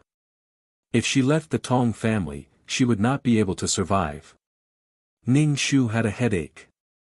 This kind of child's task was too difficult to do. He could deal with the Tong family in minutes, but he was stuck with Tong Tong. Tong Tong was the biggest problem. Tong Tong fell to the ground and rubbed her sore legs. Ning Shu waved his hand. "This is the martial arts manual I gave you. Take a look and you can practice according to it." "Is it the kind of martial arts manual on TV? Can I really master martial arts and become invincible?" Tong Tong asked innocently. Ning Shu said, "No, it can only strengthen your muscles and bones. Of course, if there is enough spirit chi, it can make you more powerful." It was possible to fly in the sky and burrow into the ground, but spirit chi was too scarce in the modern world. It was basically impossible. The natural law would not allow this to happen. "That's not bad." Ning Shu asked Tong Tong to sit on the bed. He scanned Tong Tong's body with his spiritual power and then told her how to practice. She was also a child. If it were Tong Liang, he would have smashed something in her face and called her crazy. Tong Tong. Tong Penghai started to howl again. Tong Tong had no choice but to stop. She jumped off the bed and said to Ning Shu, "Angel, nothing has changed. As long as you practice hard every day, you will become very powerful." Ning Shu said. Confidence had to be built up little by little. Ning Shu felt that he had a terminal illness. In fact, this little girl was very happy. Although she was in the hospital all year round, there was almost no other misfortune in her life except for illness. Happiness was always similar, but misfortune was different. Some people lived in hell, hell on earth. Ning Shu followed Tong Tong to the master bedroom to see what Tong Penghai was up to. Tong Tong, Daddy needs to go to the bathroom. Help me. Tong Penghai said. Ning Shu. What the fuck? He probably wanted to take advantage of the bathroom to expose his thing and molest the little girl. Some people have a hobby of exposing their thing. It's so disgusting. Tong Tong looked at Ning Shu helplessly. Ning Shu said, "Don't help him. You said you can't help him. Call your brother." Tong Tong immediately said, "Daddy, I'll call my brother." Then she ran out of the master bedroom and knocked on Tong Liang's room. Tong Liang was playing games in the room with headphones on. He knocked a few times but didn't open the door. He went to the kitchen to find Ding Chun. "Mommy, Daddy said he needs to go to the bathroom." Ding Chun glanced at Tong Tong, wiped her hands on her apron and went to the master bedroom. "Ning Shu, if there's anything in the future, call your mom, okay?" He didn't believe that a woman could tolerate betrayal. In a sense, Tong Penghai betrayed Ding Chun. Ding Chun didn't say anything, but it didn't mean she agreed. If she could find a way to separate the two of them, she would try her best. Ning Shu sighed and said to Tong Tong, "Spend more time with your mother in the future. Try not to be alone with your brother and father." Tong Tong nodded. She drank some water and was about to go back to her room to practice martial arts when she heard Tong Penghai's painful cry and Ding Chun's shrill scream. Tong Tong shivered. What's wrong now? She was really afraid that something would happen again. Ning Shu's lips curled up. There was such a big commotion outside, but Tong Liang's door still didn't open. Tong Tong went to the bathroom and saw Tong Penghai and Ding Chun together. Ding Chun hurriedly pulled Tong Penghai up, but Tong Penghai was in so much pain that his eyes rolled back. /BK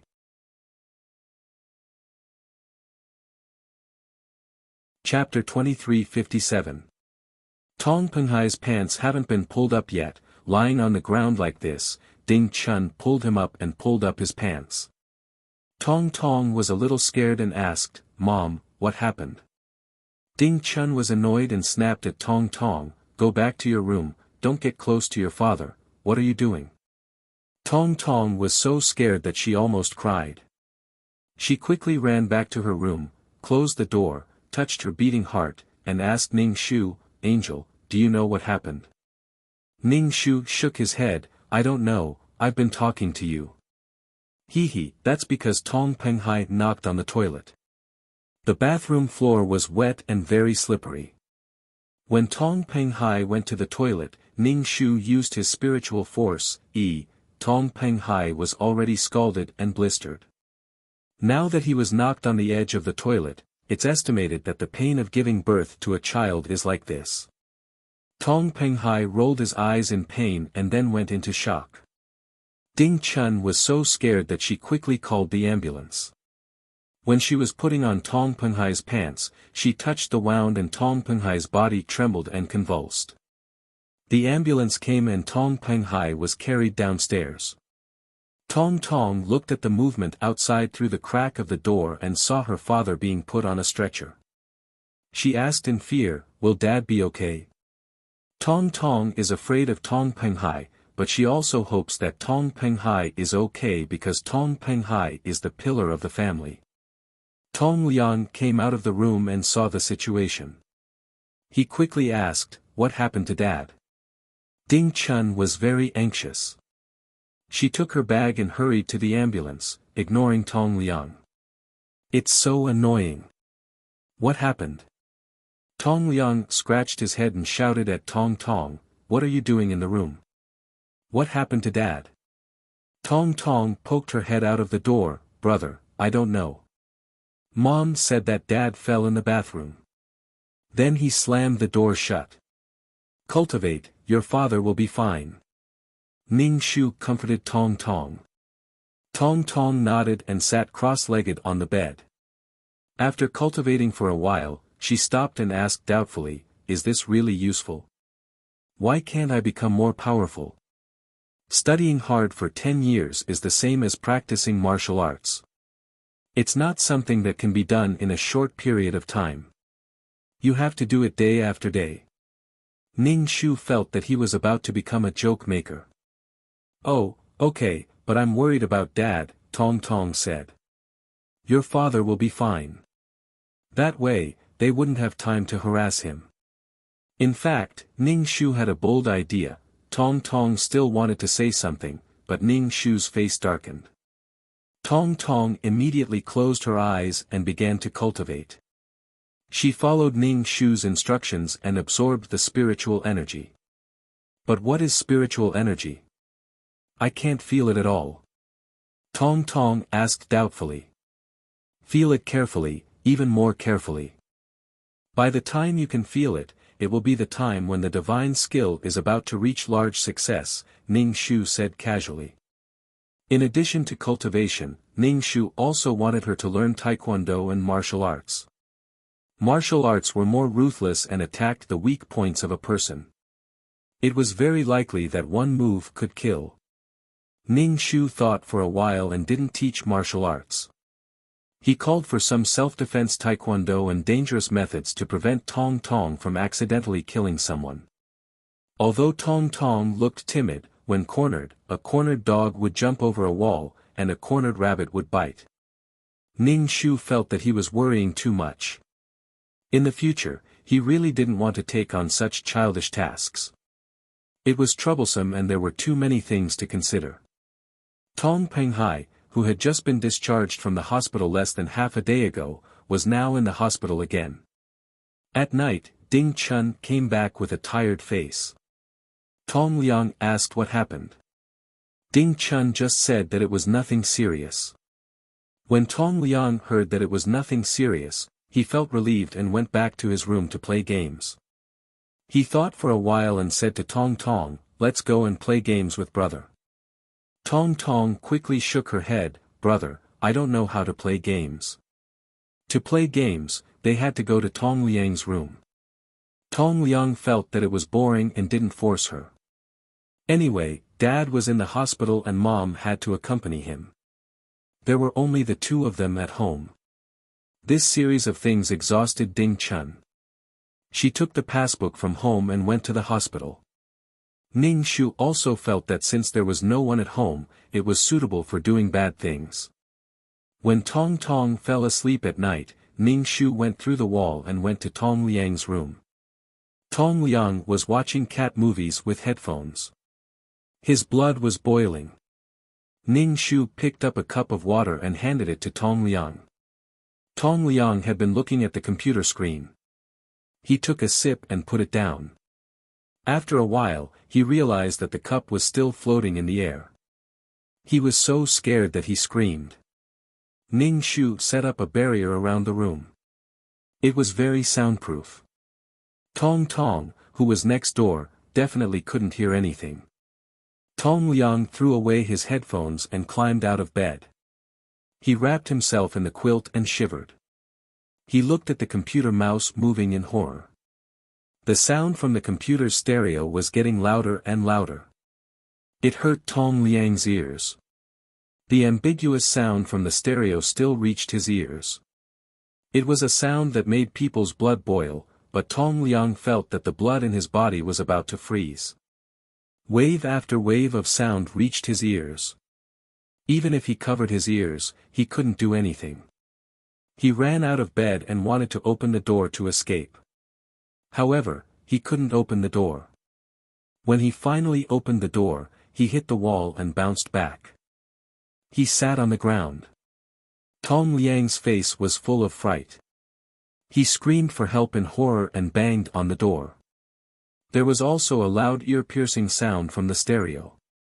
It was a woman's coquettish voice and a man's panting. It was so ambiguous, but Tong Liang didn't dare to listen. He couldn't get out of the room and didn't know where to hide. He jumped back into bed and wrapped himself in the quilt, shaking like a sieve. Tong Liang's face was purple. It looked like he was scared out of his wits. His eyes rolled back and he fainted. Ning Shu lowered the volume of the computer and removed the barrier. He went through the wall and returned to Tong Tong's room.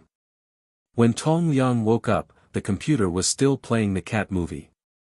However, there was no ear-piercing sound. His headphones fell to the ground. Tong Liang quickly opened the door and found that he could go out again.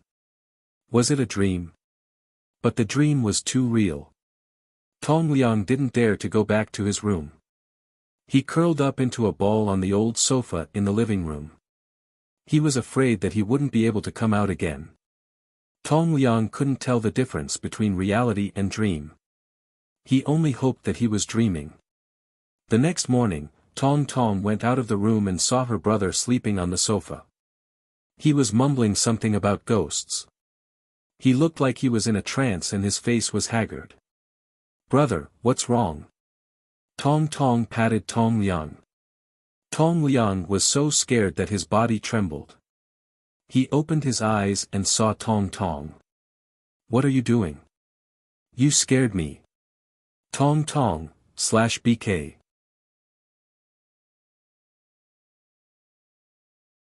Chapter 2358. Tong Liang looked terrified.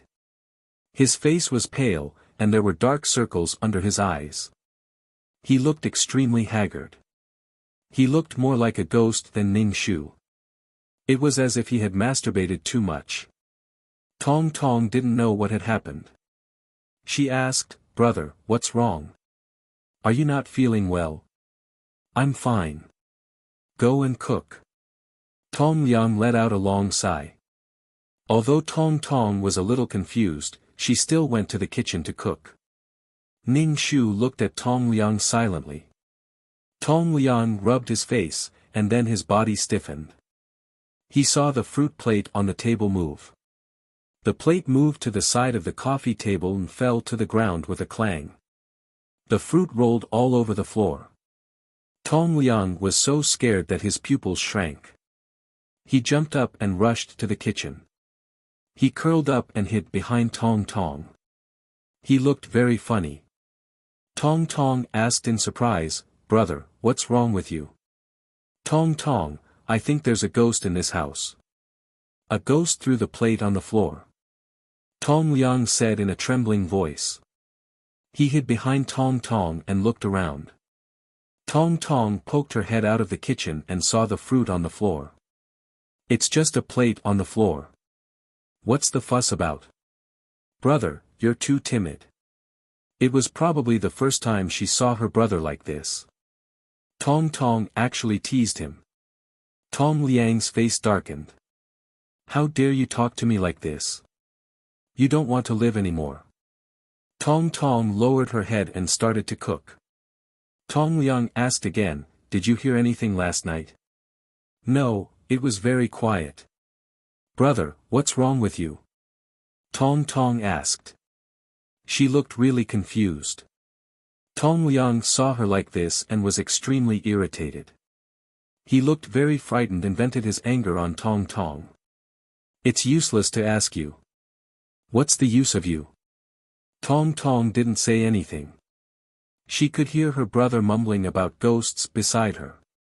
However, he was still in his youth. He was bold. He comforted himself that he was dreaming and that it was okay. His brain was muddled and he stayed up too late to play games. He would quit playing in the future. Tong Tong saw Tong Liang go crazy and then recover. She even asked Ning Shu, "Brother, what's wrong with her?" Ning Shu simply said, "She might be hysterical." Tong Tong cooked 2 bowls of noodles, but they weren't very tasty. Tong Liang ate them until he was burning with rage. He complained that Tong Tong couldn't have added some seasoning or something. The clear soup tasted terrible. Tong Tong pouted and didn't say a word. When Tong Liang returned to his room, Tong Ning Shu asked, "Do you want to eat something? I haven't seen you eat for so long. Aren't you hungry?" Ning Shu, it's okay, I'm not hungry. Tong Tong returned to her room and began to cultivate under Ning Shu's request. She sat in a sitting position until her face was red and her whole body was sore. Tong Tong wanted to give up when she couldn't take it anymore, but Ning Shu told her to continue. If you're really tired, take a break. Tong Tong didn't even realize that Ning Shu was a ghost. Perhaps the image of an angel was deeply ingrained in her heart. And Ning Shu had never hurt anyone in front of Tong Tong. She was such a kind angel. She didn't realize at all that the ghost her brother was talking about was Ning Shu. At night, Ning Shu floated to Tong Liang's room again. In the middle of the night, Ning Shu turned on his computer and began to play cat movies. The sound was extremely ear-piercing. Tong Liang, who was sleeping in a daze, jumped out of bed in fright. The light from the computer screen shone on his face, which was pale and distorted. In the end, he screamed and got up. He opened the door and ran towards the door, but he couldn't get out. Tong Liang leaned against the wall and looked at the computer. The computer was still playing ambiguous scenes. There were even vulgar and disgusting scenes. There were also sounds that made people's blood boil. But in such a scene, it was extremely strange and terrifying. Ning Shu stood to the side and looked at Tong Liang's distorted face. Tong Liang MP, even if it was a ghost, it was too fucking teasing people. Tong Liang shrank into a ball and muttered curses in his mouth. It was said that swearing can scare away ghosts. The whole room was filled with deafening ambiguous sounds. Tong Liang trembled in pain and waited for the cat movie to end. But after this was over, Tong Liang breathed a sigh of relief. As a result, the screen began to play a horror movie. The sound effects of the horror movie were very scary. Tong Liang felt even more terrified. Especially the sound of the stereo was very loud. Those horrible sounds reached his ears. Coupled with all kinds of imagination, Tong Liang felt that there was an unknown thing squatting beside him. It even blew at him and stuck out its tongue to lick his face. Tong Liang was so scared that his eyes rolled back and he fainted. Ning Shu used his spiritual force to lift Tong Liang to the bed and covered him with a quilt. To be honest, using spiritual force, anything can be caused by spiritual force. Under the effect of spiritual force, it was like a supernatural time event. After doing this, Ning Shu turned off the computer, stretched and floated back to Tong Tong's room. Tong Tong didn't hear the sound next door at all. She was sleeping very soundly. Ning Shu reached out and touched Tong Tong's face. His expression was solemn as he stared deeply out of the window, deep in thought. At dawn, Tong Liang woke up and rushed out of the room like a madman. He hugged his head and hid beside Tong Tong. Tong Tong, what's wrong with brother? Is he really hysterical like what the angel said? Did you hear anything last night? Did you hear anything? Tong Liang asked Tong Tong with an ashen face. Tong Tong was a little impatient. What, brother? I didn't hear anything. Do you think I should have heard something? It's the sound of a very loud movie. Are you deaf or what? How can you not hear such a loud sound? Tong Liang was angry. The fear in his heart made his face distorted, especially the acne on his face. He couldn't look at it now. Tong Tong was frightened by his appearance. No, I really didn't hear anything. Brother, are you hysterical? Get lost, you're the crazy one. Tong Liang pushed Tong Tong to the ground. Tong Tong didn't dare to say anything and got up on her own. Tong Liang looked at Tong Tong. Tonight, come to my room and sleep with me. Tong Liang was now eager to know if this kind of thing would happen when he was alone. Besides, one more person would embolden him. When Tong Tong heard this, she was frightened. Under the angel's explanation, she already knew that what her brother did to her was wrong. It was inappropriate. Now that she wanted to sleep, she immediately objected. I don't want to, brother. I don't want to sleep in the same room as you. In the past, her brother would knock on her door in the middle of the night. What are you thinking, stupid girl? Do you think I want you to sleep with me? You're dirtying my bed, you're just picking me up from the garbage dump. Tong Liang was furious. Because he didn't sleep well, his adrenaline was stimulated and his mood was very unstable.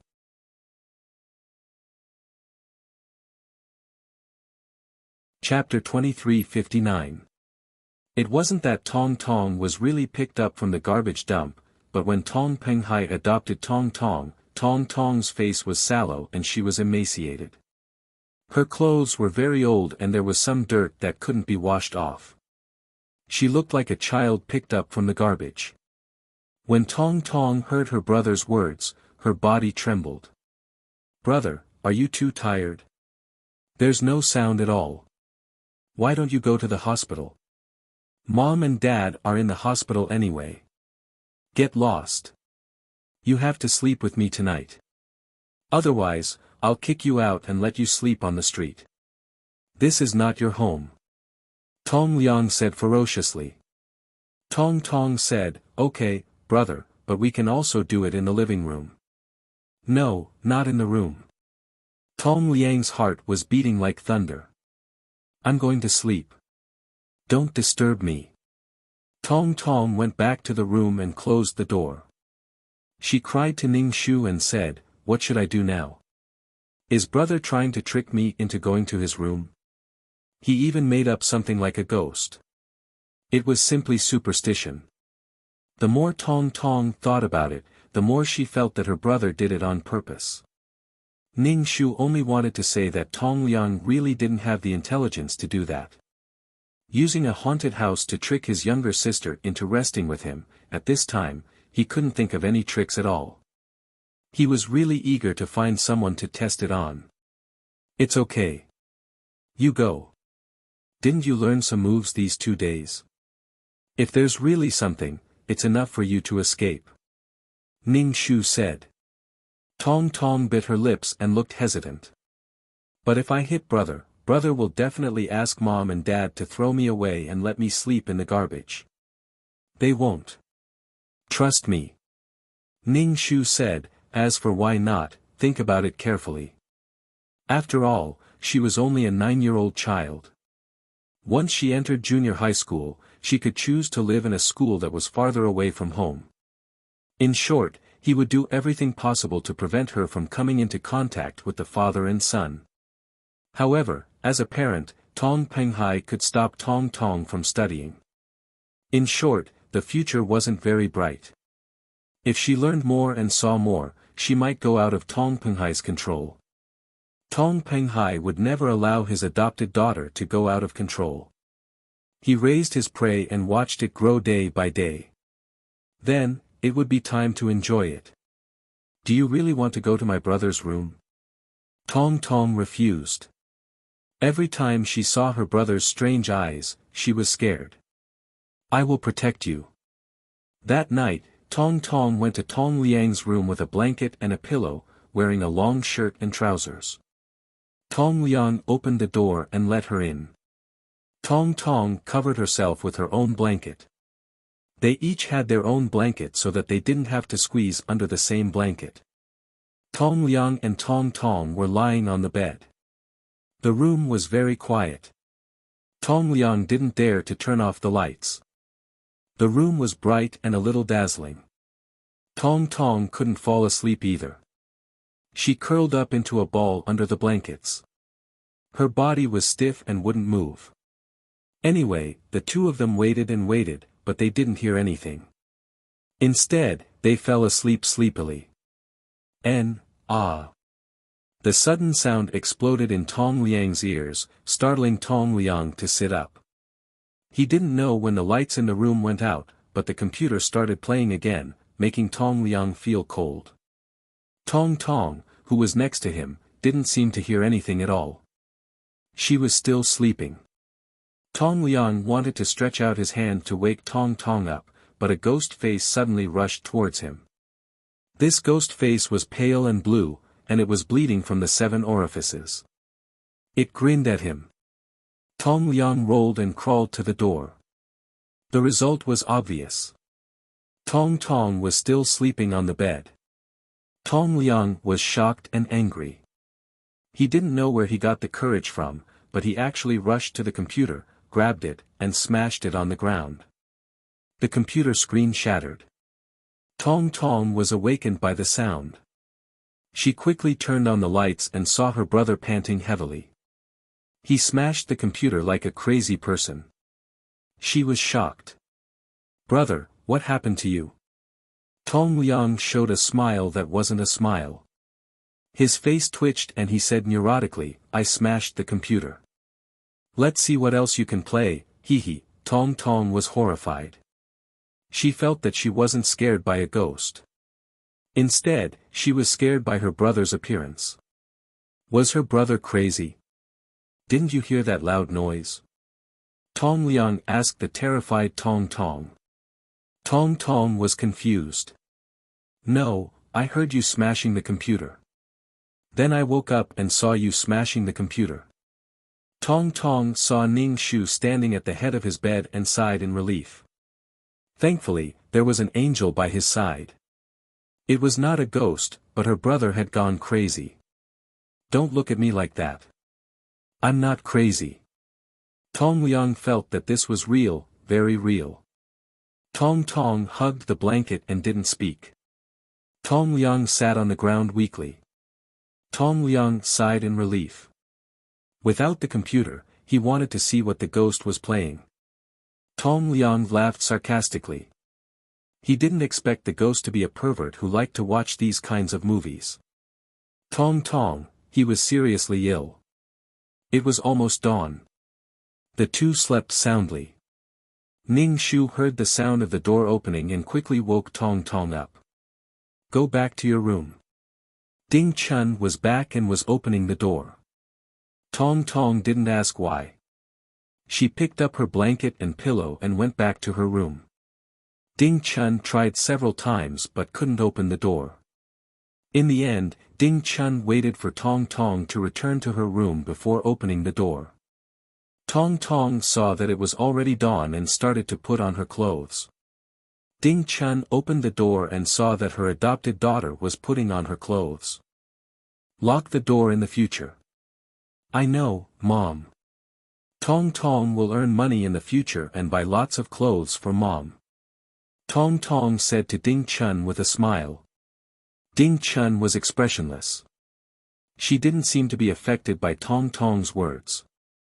She closed the door and went to her son's room. "Tong Liang, what are you doing? Why did you smash the computer?" Ding Chun screamed shrilly. Her voice was filled with fatigue and powerlessness.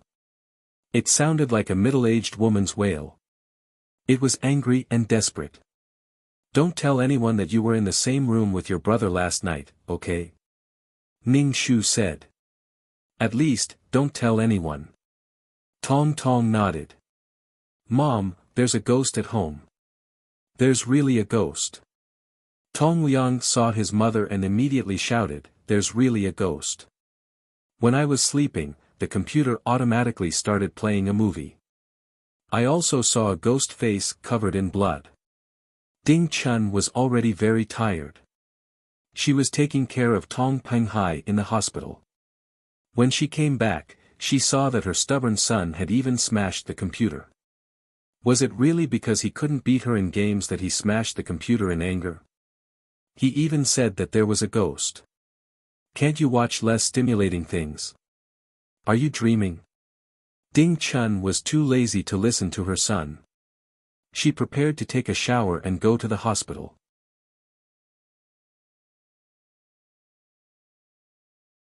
Chapter 2360. Tong Liang saw that his mother didn't believe him, so he dragged her to a room and waited until night fell to find out what was going on. But last night, Tong Liang slept soundly and didn't wake up until he smashed the computer. He felt that the ghost was only targeting him. Tong Liang was furious. Did the ghost think that he was easy to bully, so it only bullied him? If this went on, Tong Liang felt that he might go crazy. He pulled his mother and said, "Mom, there really is a ghost in our house. Think about it, how did Dad get into trouble? He was fine, but when he came home, he fell down and was sent to the hospital. It must be the ghost. We should find a master to eliminate the ghost. Tong Liang gritted his teeth and said. He was already angry from being teased by the ghost. Now, he didn't dare to watch the cat movie. He even felt that when he was watching it, there was a pervert beside him who was drooling and watching it with him. He didn't know if the pervert was a man or a woman, or if it was going to absorb his essence. Tong Liang thought about the ghost movies he had watched and all kinds of imagination. He swore that there was a ghost in this house. Ding Chun frowned. She did feel that the house wasn't peaceful recently. Could it be that they really got involved with something dirty? Her husband, Tong Penghai, was injured one after another. Now that her son said that there was a ghost, she decided to do a ritual to comfort him, so she decided to find a master to exorcise the ghost. Ding Chun didn't go to the hospital for the time being. Half a day later, she found a master. This master was a middle-aged man. He didn't wear an exaggerated Taoist robe. He held a horsetail whisk in his hand and a box of tools. He used the tools to sweep every corner of the house. Ning Shu just looked at this exorcism master silently. Master, how is it? Ding Chun asked. The master looked at the dispirited Tong Liang, who had dark circles under his eyes like a panda, and said, this young master is indeed haunted by something dirty. It waited until late at night and came out to cause trouble. There is also a yin qi in this house. Tong Liang saw that someone finally believed him and immediately shouted, I said there was a ghost. There really is a ghost. Master, what should we do? Ding Chun asked worriedly. Don't worry, I'll do a ritual. The master placed all kinds of props on the ground. He sat cross-legged and played with them like a juggler. Then, he gave Tong Liang a bowl of talisman water. Do you feel better now? The yin energy in your body has been removed, the master said. Tong Liang didn't know if it was a psychological effect, but he really felt that his body was much more relaxed. He said that he was much better. Ding Chun invited a relatively famous master. She spent a sum of money and pasted the talisman paper given by the master on the door of each room. Ning Shu stretched out his hand and tapped on the talisman on the door. He casually glanced at it. What was this drawing? Ordinary people wouldn't be able to understand it, so they just randomly drew it. This kind of paper was so dirty that it could even be used to wipe one's butt. The modern plane was in the age of chaos. With the dissipation of spirit qi, all the branches had declined and disappeared. The remaining ones had also become the dregs of feudalism. Ning Shu felt that using these methods to deal with an old ghost like him was almost impossible. Moreover, she was standing right in front of that master, but he couldn't even sense her presence. She didn't even have any basic skills. Ning Shu wanted to stir up trouble, but after thinking about it, he decided against it. There was no benefit in stirring up trouble like this. It was better to let Tong Tong be a quiet little invisible person in this house. After the master came to destroy the ghost, Tong Liang felt much better. He didn't have to worry about the computer suddenly lighting up at night. Speaking of the computer, Tong Liang's heart ached. How could he play games and watch movies when it was smashed? It was better not to watch movies. He always felt that something supernatural would happen when he watched movies. It scared him so much that he was about to wither. Ding Chun packed some things and was about to go to the hospital. She left some money on the table, saying that it was money to buy food for the two children. Tong Liang directly put away all the money, not leaving a single cent for Tong Tong. Tong Tong wanted it but didn't dare to ask. Ning Shu said, ask him. If you don't tell him, how will he know what you're thinking? If you don't want it, then treat it as if you don't need it. Tong Tong swallowed a mouthful of saliva. Brother, give me some. I want to eat too. Tong Liang raised his eyelids and glanced at Tong Tong. No. Brother, no. Scram. Brother, Tong Liang was annoyed by Tong Tong. He took out 20 yuan from his pocket and threw it to Tong Tong. Tong Tong hurriedly held the money. Her eyes were shining. She ran back to her room, took out a money jar, and stuffed the money into it. Ning Shu saw that most of the coins inside were $1 coins. Some were 50 cents, while 20 yuan was considered a large amount. Just tell me what you need. If you don't want what you deserve, then others will take it. If you don't have the ability to make others take the initiative to give it to you, then you have to fight for it yourself. Ning Shu not only said this to Tong Tong, but also to himself. Most of the people in this world didn't have the soul of Confucianism and got the disease of Confucianism. They used a magnifying glass to pick on other people's faults, especially when it came to interests. Even if you were fighting for your own legitimate interests, when it came to money, you would fiercely attack others. Tong Tong nodded and was immersed in the joy of getting so much money from her brother. 20 yuan was only a small amount. Ning Shu saw that Tong Liang had a lot of money on him. Tong Liang thought that after killing the ghost and smashing the computer, he would definitely be able to sleep well. However, in the middle of the night, the phone at the bedside started to ring. Tong Liang, fuck, is there an end to this? The phone floated up. For some reason, the volume of the phone was frighteningly loud. It was the same as the volume of the computer. Then, Tong Liang felt a heavy object pressing down on his body. It was very, very heavy. His body couldn't move. Tong Liang was extremely frightened. Could it be that a ghost was pressing down on him? It felt like a pair of hands were caressing his body. It was bone-chilling, causing goosebumps to appear all over Tong Liang's body. He struggled and screamed, but no one heard his voice. The clothes and pants on his body were taken off one by one. These clothes floated in the air. The pair of invisible but cold hands were caressing his body. Tong Liang felt like he had fallen into an ice cellar. Fear seemed to drown him.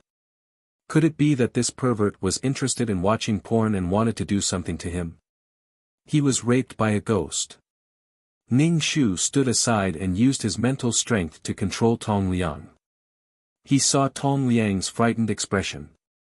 The fear in Tong Tong's heart was the same as the fear in Tong Liang's heart. This father and son were similar to the devil. Tong Liang was pressed down and couldn't move. He felt that every part of his body had been touched. An invisible ghost was touching him with a ferocious face. Tong Liang was so scared that his eyes rolled back and he fainted. He put on Tong Liang's clothes and carefully covered him with the quilt.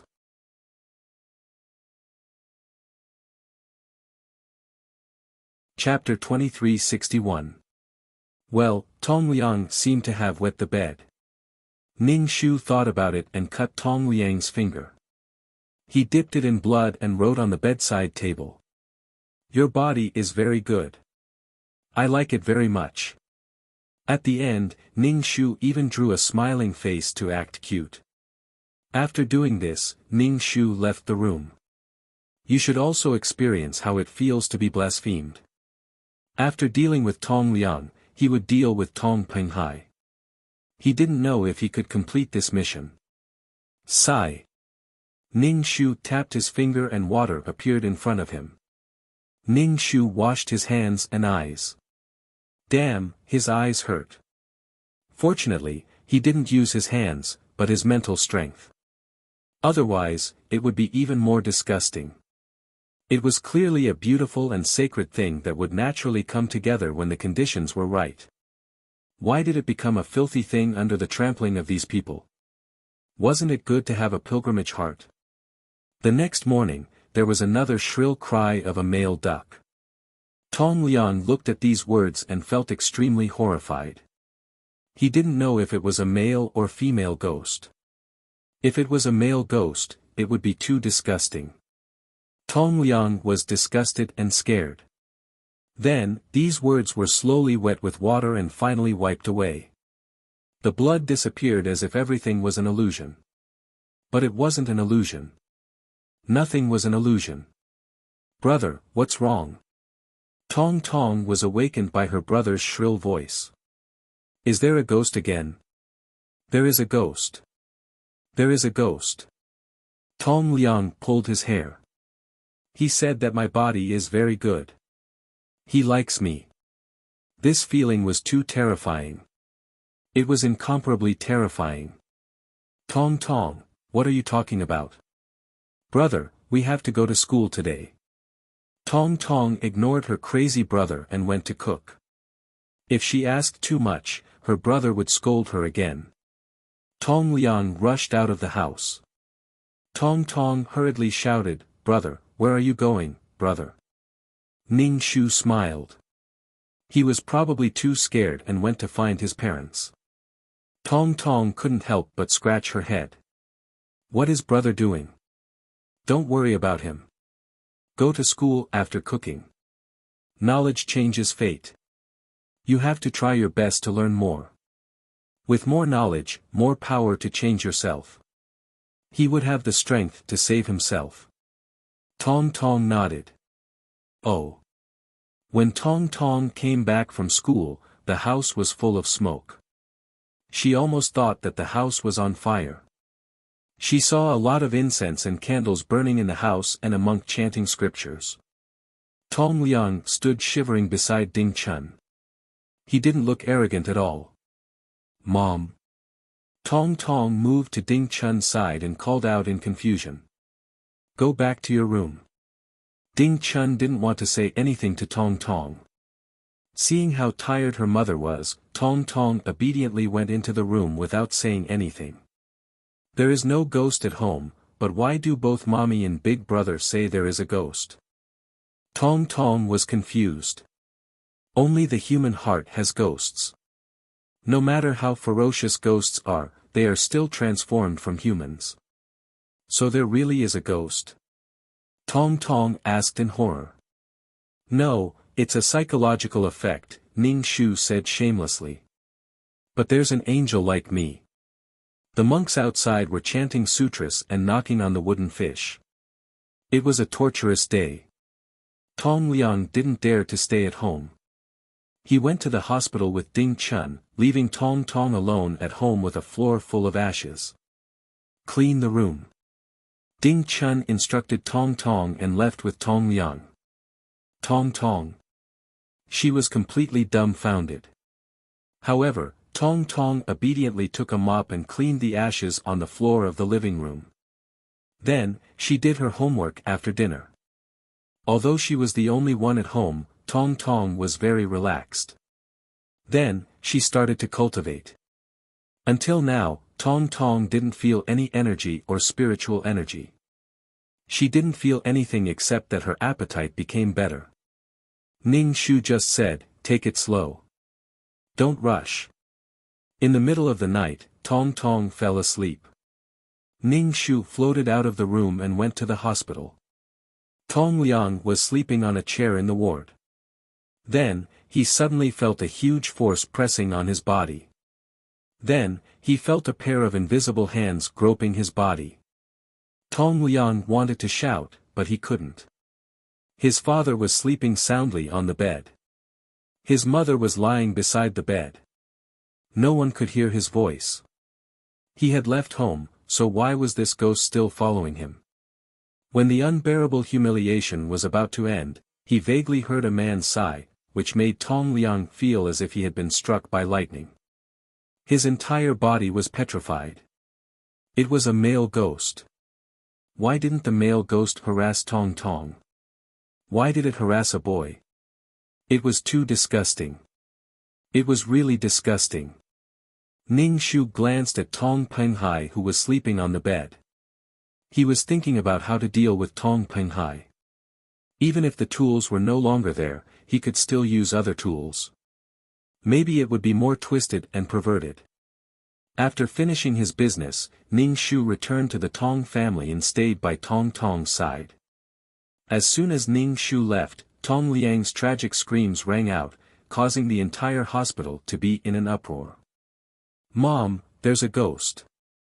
There's really a ghost." Tong Liang cried bitterly. He really broke down. Ding Chun was very tired. She didn't know what to say. The ritual was done. She chanted scriptures and chanted Buddhist scriptures. How could her son still say that there was a ghost? He said that a ghost touched him. However, there was no mark on his body. "It's true, Mom. He has been following me like a shadow. It's a sexy ghost." Tong Liang cried and shouted. There were patients, doctors, and nurses around them. Ding Chun comforted her son. She said that there was no ghost. The family had already done the ritual. Even if there was a ghost, there was nothing to be afraid of. Some patients started to complain. In the end, the nurses had no choice but to give Tong Liang some sedatives. Tong Penghai saw his son like this and asked Ding Chun what happened. Why did his son become like this? Ding Chun's face was cold. She said that she didn't know what happened. Her son said that there was a ghost at home and that it kept touching him. She looked for a master and a monk. Everything was done. Tong Penghai frowned. He said that his son was sick and asked Ding Chun to bring his son to see a doctor. Ding Chun had no choice. At dawn, she brought Tong Liang for a checkup. All kinds of tests were done. Tong Liang's body was healthy and there was nothing wrong with it. The doctor also prescribed some drugs to suppress the hallucinations. Tong Liang kept saying that there was a ghost, but no one believed him. Was it because he watched the right movies? That was why he attracted such a ghost. Tong Liang was forced to take these drugs. It seemed to be effective. At night, the ghost didn't come to find him. Then, Tong Liang felt that reality and illusion were blurry. It felt very real and very real. At that time, he was in a conscious state. He even heard the sound of a man sighing. Tong Penghai said to his son, "Even if there is a ghost, we have to destroy it. No one can bully our family. Even ghosts are afraid of evil people. We have to be evil people." Tong Liang didn't say anything. That ghost seemed to be quite powerful. Even the master and the monk couldn't deal with it. Was there any way to destroy it?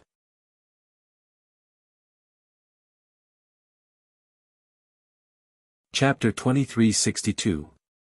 The Tong family of 3 stayed in the hospital, which made Tong Tong's life at home very comfortable. She was alone at home and didn't have to worry about anyone doing anything to her. However, this comfort was built on shelter and food that could fill her stomach. Without these, it would be a great challenge to Tong Tong's survival. Before they had the ability to survive, children were very weak. In order to survive, no one knew what children would do. Perhaps they would be bullied, or they would walk on a path that was even darker. Ning Shu hoped that Tong Tong could live a normal life that a girl should have. He hoped that she could live a normal life with independence and dignity. He didn't want her to become some devil's plaything and live her life in fear. Tong Penghai was first scalded and then knocked down, so his entire area was swollen. It was inflamed and swollen, so he had to stay in the hospital every day. If the swelling was too serious and it was necrotic, they might have to remove it. It was swollen like a steamed bun. This time, he didn't know when his balls would stop hurting. Tong Liang should have gone to school, but he wasn't in the mood to study now. He was being harassed by a pervert, and it was so disgusting. Since it was a pervert, it should be harassing Tong Tong, not him. Tong Liang felt as if he had been forced to open the door to a new world.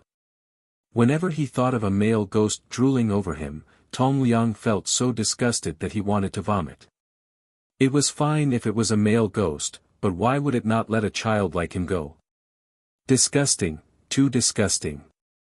Ding Chun wanted her son to go to school.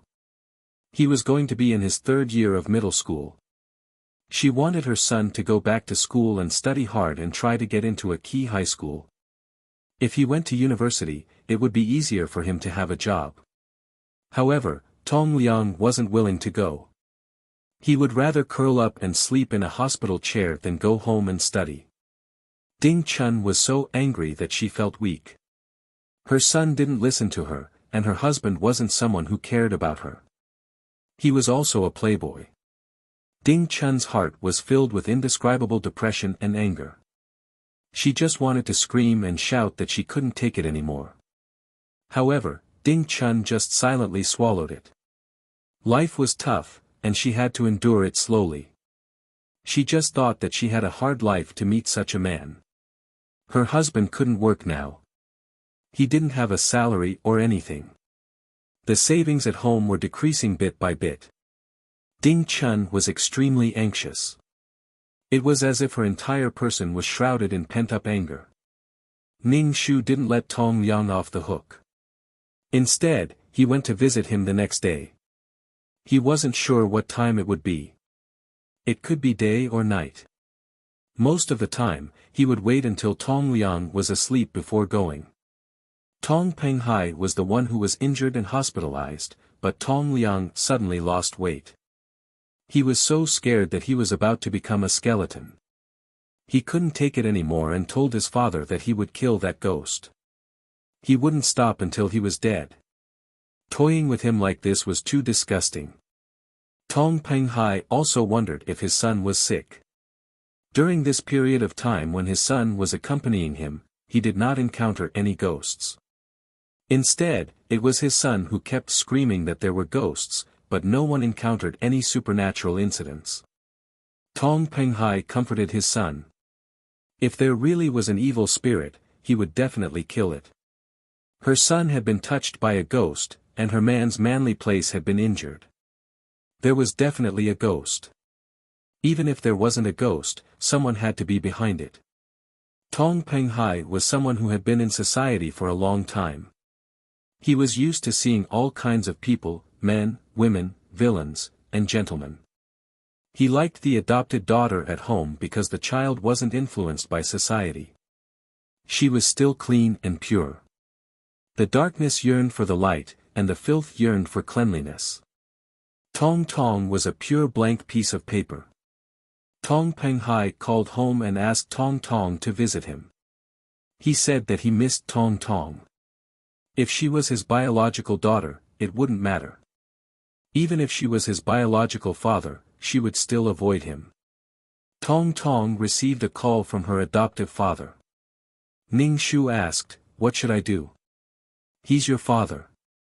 It's normal for you to visit him when he's sick.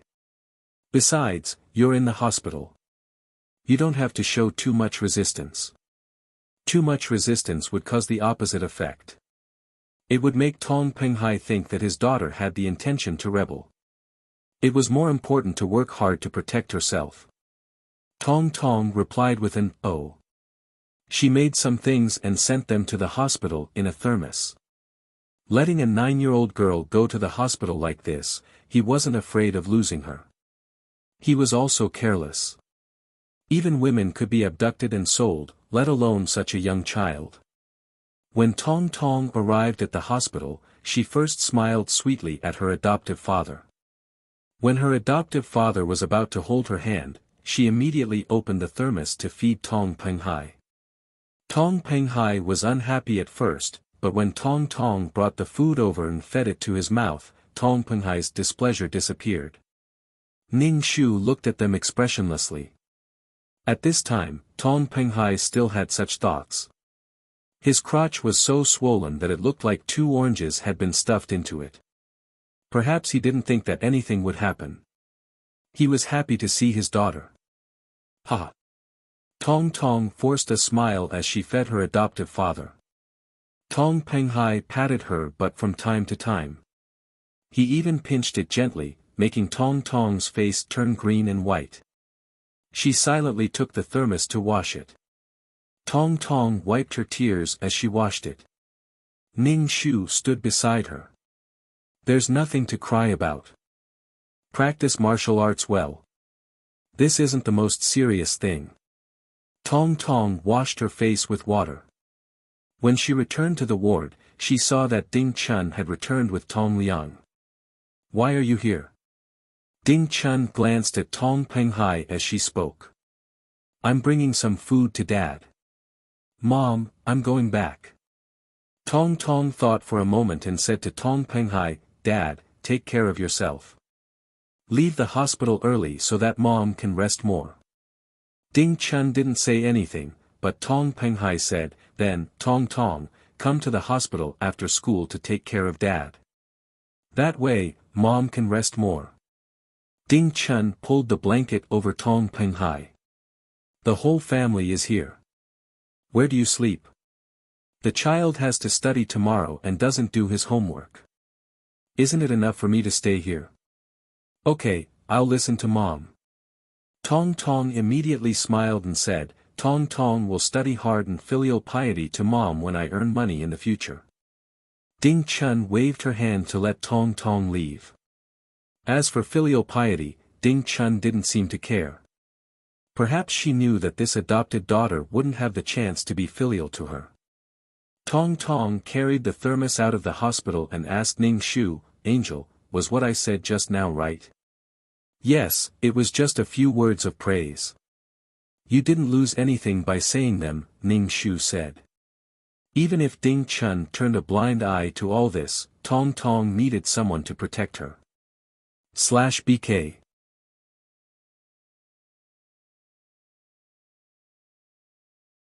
Chapter 2365 Mom, believe me.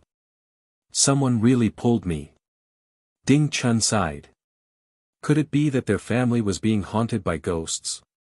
First, her husband had a problem.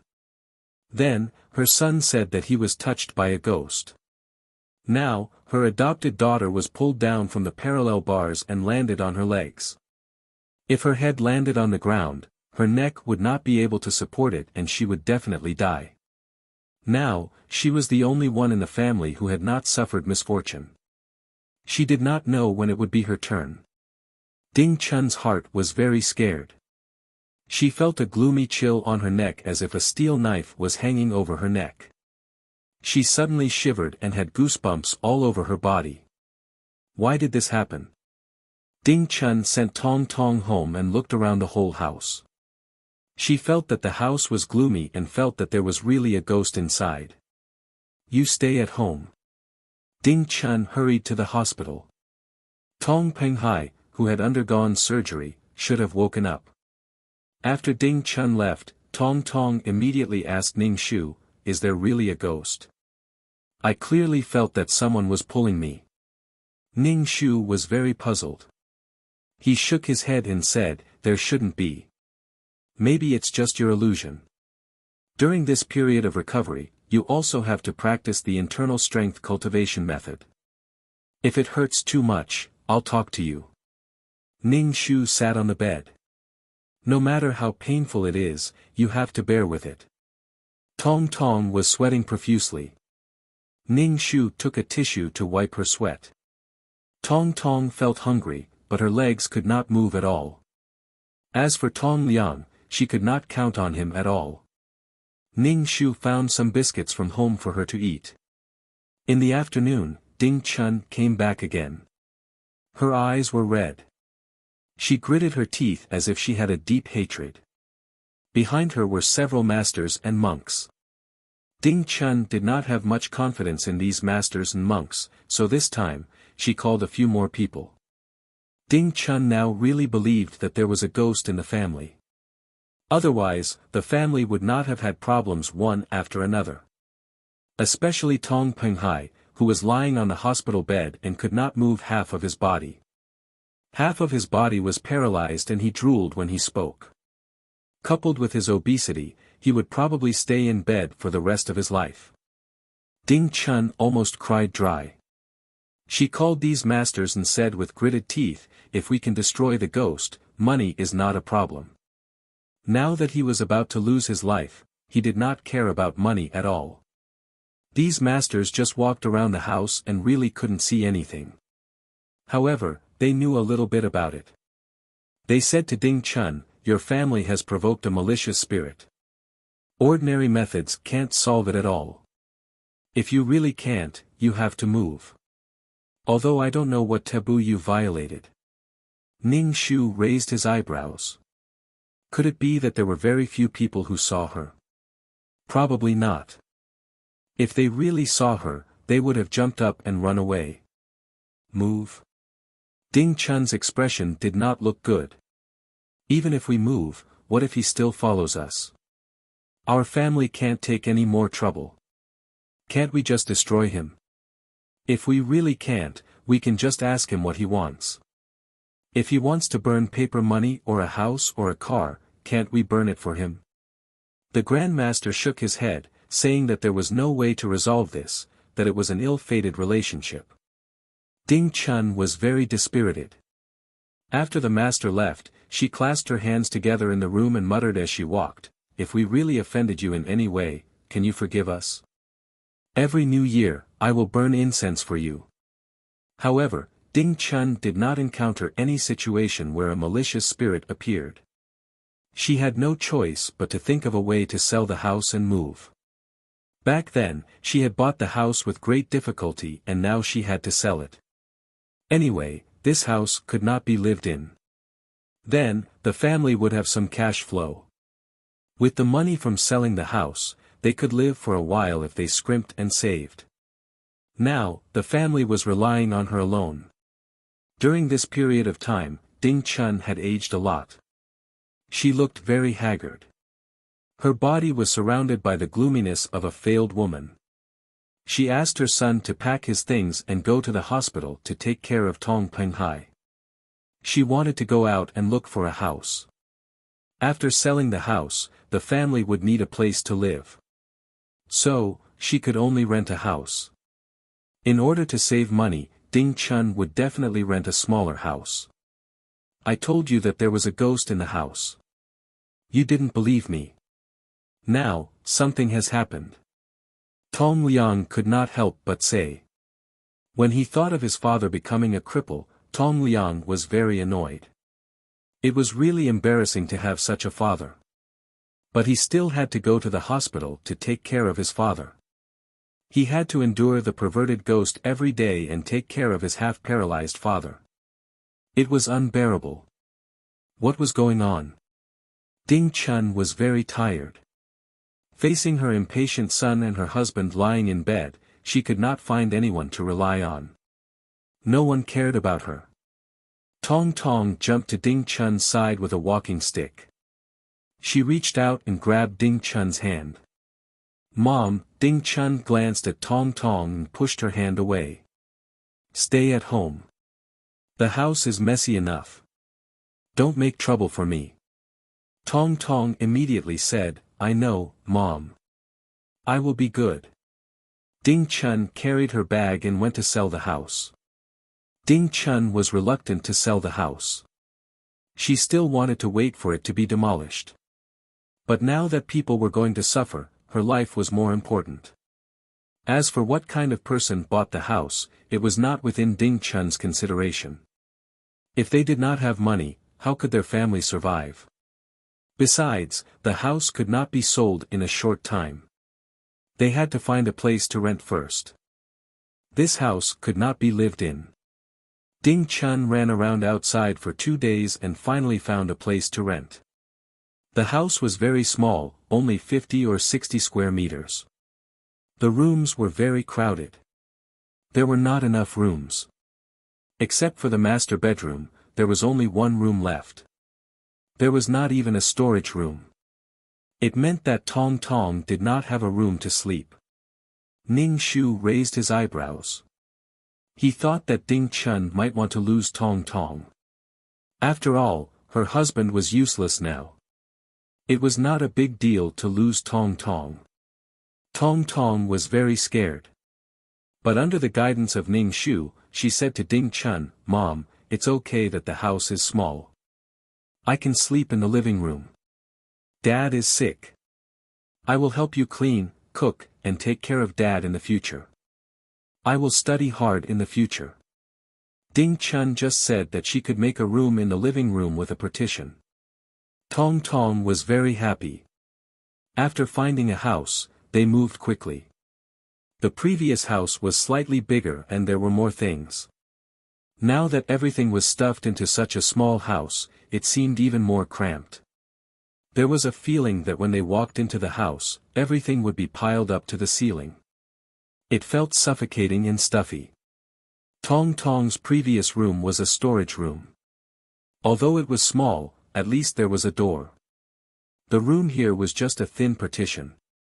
It was a room that could only fit a bed. Ning Shu saw that Tong Tong was not dissatisfied, so he did not comfort her, /BK.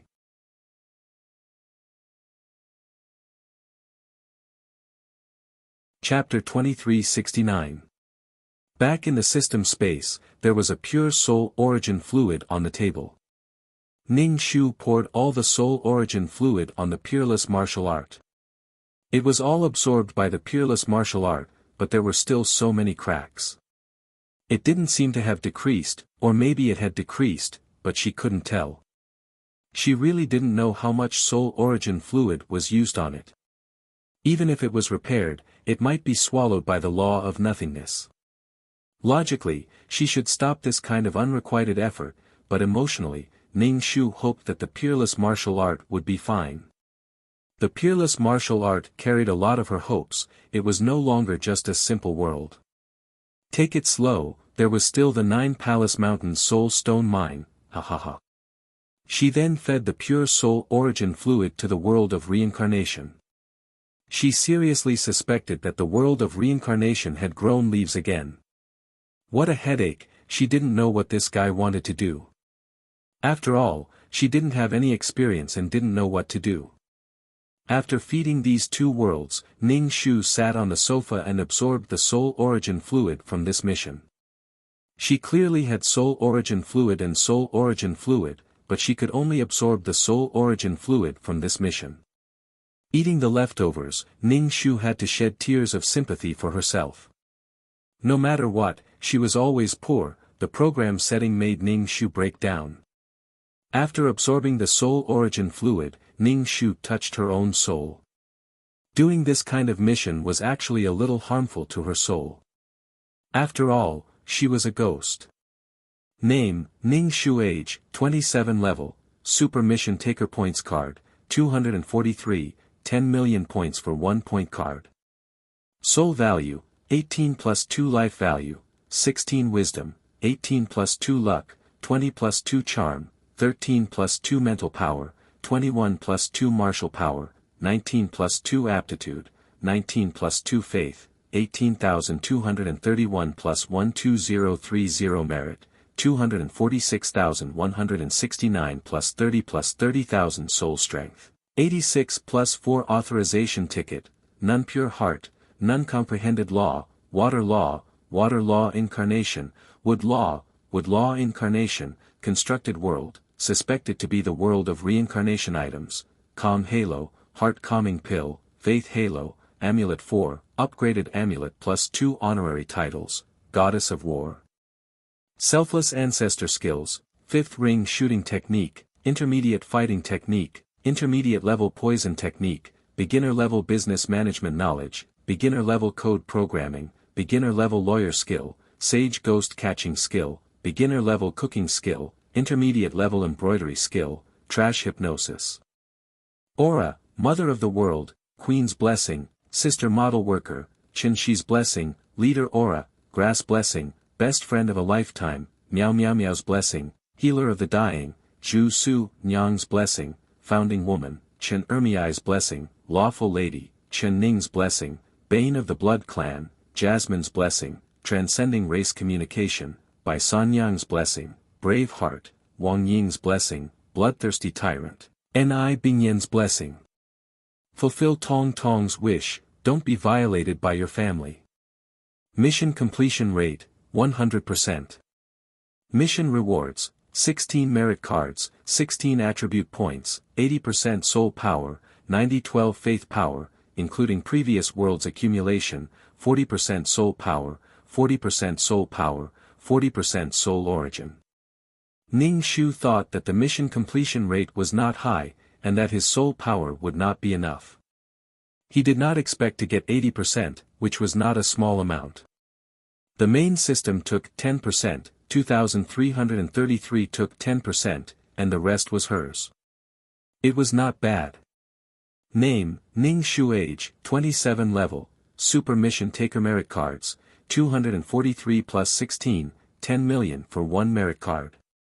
Soul power, 20 plus 2 health points, 16 plus 2 wisdom, 20 plus 2 luck, 22 plus 2 charm, 15 plus 2 spiritual power, 23 plus 2 martial power, 21 plus 2 aptitude, 21 plus 2 faith power, 30,261 plus 9,012 plus 6,000,000 merit, 276,199 soul power, 90 plus 5 authorization ticket, none pure heart, none law comprehended, water law incarnation, wood law incarnation, constructed world, suspected to be the reincarnation world items, calm aura, calming pill, faith aura, amulet 4, upgraded amulet plus 2 honorary titles, goddess of war. Selfless ancestor skills, 5th ring shooting technique, intermediate fighting technique, intermediate level poison technique, beginner level business management knowledge, beginner level code programming, beginner level lawyer skill, sage ghost catching skill, beginner level cooking skill, intermediate level embroidery skill, trash hypnosis aura, mother of the world, queen's blessing, sister model worker, Chin Shi's blessing, leader aura, grass blessing, lifelong best friend, Meow. Meow Meow's blessing, life-saving hand, Zhu Su Nyang's blessing, founding woman, Chen Ermiai's blessing, beauty in law, Chen Ning's blessing, bane of the blood clan, Jasmine's blessing, transcending race communication, Bai Sanyang's blessing, brave heart, Wang Ying's blessing, bloodthirsty tyrant, Ni Bingyan's blessing. After randomly adding the attribute points, Ning Shu was in a dilemma between going to the Space City or the Nine Palace Mountain. In the end, he chose the Nine Palace Mountain because there were still a lot of unexcavated mineral resources in the Nine Palace Mountain. Forgive her for only wanting to be a decadent rich woman. After opening the black hole, Ning Shu touched his chin and looked at the black hole. When would the passage of the world of samsara be as magnificent as that of His Excellency? The thick black door with carved flowers seemed to have black vines hanging down from the side of the door. It was mysterious and elegant, unlike her. It was just a black entrance, which was very unstylish. Forget it, it was good enough to have a black hole. It was just an entrance. When he had the ability, he might carve it when he had time. Walking into the black hole, Ning Shu first walked back and forth in the world of samsara. He visited every corner of this world, but there was still no sign of condensing the reincarnation pool. There were no abnormalities at all. Ning Shu sighed. When would this world be able to form the world of samsara? Could it be that it was unable to form the world of samsara and was developing in a strange direction? Ning Shu entered another world. This world was the world where the main world had sprouted. It was exactly the same as the main world. Black sand, no sound of wind, incomparably quiet, deathly stillness. Ning Shu drew out a strand of his soul origin and integrated it into the world of samsara, strengthening the connection with the world of samsara. One strand wasn't enough. Ning Shu made a few more strands and integrated them into the world. Only then could he feel the world of samsara. In Ning Shu's consciousness, the world of samsara was like a black seed that had sprouted. The seed was also black. In any case, it was black. Right now, there were only 2 leaves. However, in the future, it would grow branches and even more branches and leaves. Ning Shu held his head and knelt down. He couldn't imagine how much energy would be required. Right now, it was just a small sprout and it already consumed so much soul energy. In that case, if it wanted to grow into a towering tree, Ning Shu only wanted to kneel down. He really couldn't do it. Hollow out the Nine Palace Mountain. Ning Shu was like a poor mother with many children at home. He didn't know what to do with them. He couldn't throw them away. He couldn't throw them away. He had to raise them well.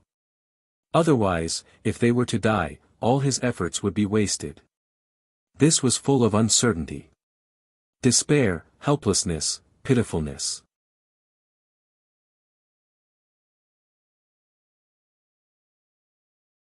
Chapter 2370. Ning Shu appeared on the first level of 9 Palace Mountain and went to see Pai Lupi first. He received a pile of good quality soul stones.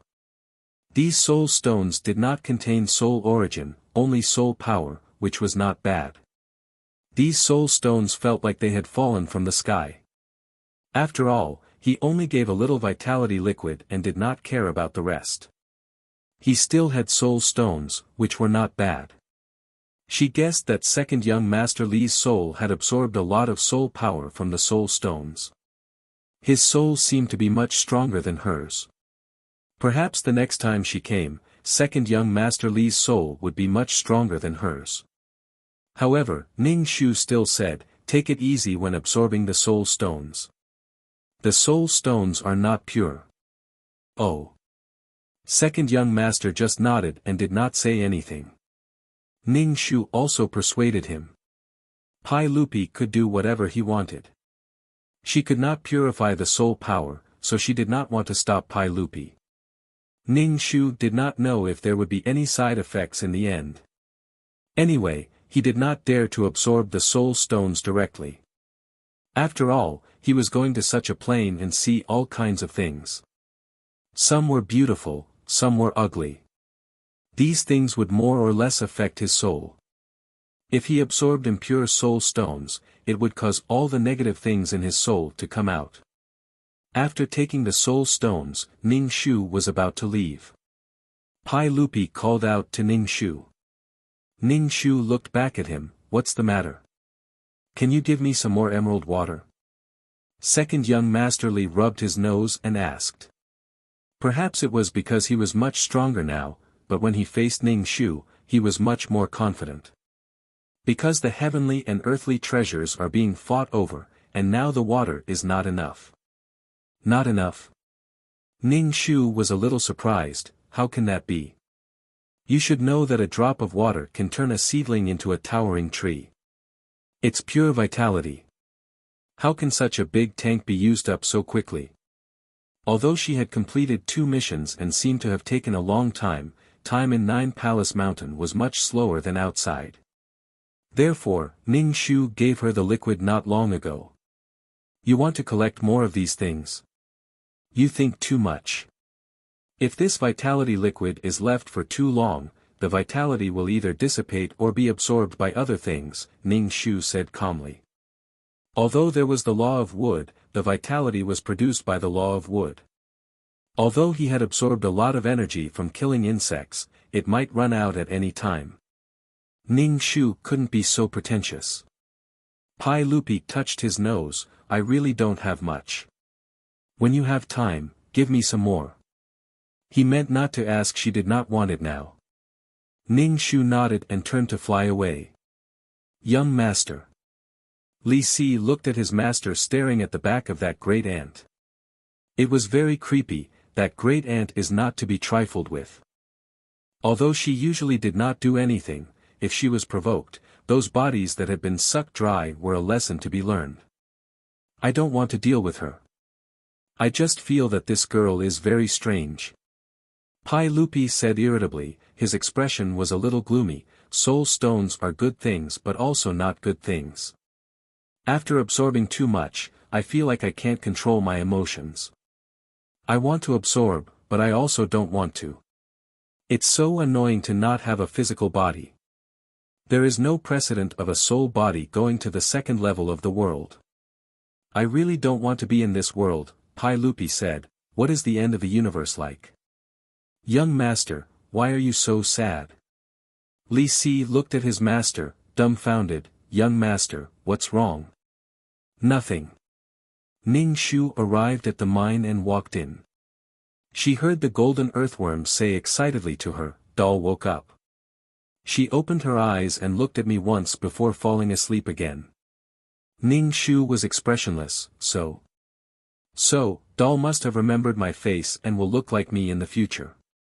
The golden earthworm twisted its body. Ning Shu was speechless. She just did not understand why the golden earthworm thought that Doll would look like an earthworm. She had to crush her own body and then knead it like flour to grow like that. What exactly was supporting the golden earthworm to think that Doll would look like it? It was simply too confident. Ning Shu was too lazy to say anything. Ning Shu took out a spirit liquid bottle and poured some spirit liquid around the golden thread grass. Then, she dripped some vitality liquid. The golden earthworm was still immersed in excitement and could not extricate itself. That crazy look made her speechless. No matter how she attacked it, it was useless. Perhaps the earthworm had always been guarding the golden thread grass and would give birth to a golden earthworm. But now, it was obviously in human form and was going to grow into a two-legged monster that the earthworm hated the most. How blind could it be to ignore such a fact? Ning Shu looked at the earthworm with pity as if he was looking at an idiot. Pitiful. Ning Shu shook her head and glanced at the baby in the bud. Its entire body was golden, as if it was cast from gold. It was vivid and lifelike. It was so small and had all the organs, and its facial features were carved beautifully. It must have been hard on the golden thread grass. With these facial features, when it grew up, it would probably be a handsome guy. Of course, it could also be a beauty. Who knew when it would grow up? The sole source of this mine was all given to the golden thread grass. Ning Shu did not take a single drop. These high and mighty creatures were really fucking hard to serve. They would eat whatever was precious. What did you see in that place last time? Was it just lightning flashing all over its body? Ning Shu was very, very curious about what it was that the land of lightning punishment had struck. The golden earthworm's body stiffened, as if a shadow in its heart had been evoked. Can you stop talking? I want to know. I don't know. It was too big. How could I know what it was? I only saw lightning everywhere, and its body was also covered in lightning. I know that you two-legged monsters like to enslave these creatures the most. It's like raising pets. But when this thing comes out, it'll definitely destroy a city. This kind of creature that was born and nurtured by the heavens and earth is much nobler than the two-legged monsters. The two-legged monsters claim to be the noblest creatures in the world, yet they still want to enslave other creatures. Disgusting. Ning Shu only spread out his hands and said, if you're really powerful and think you're awesome, you can enslave humans too.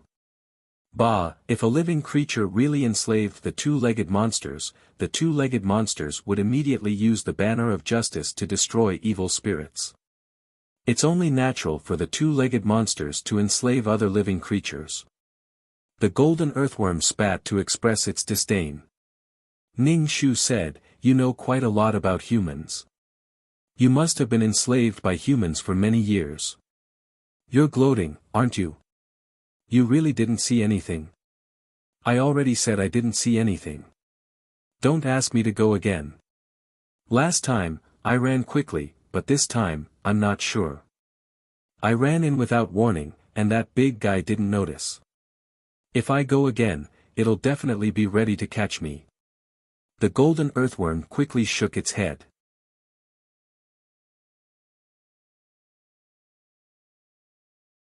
Chapter 2371.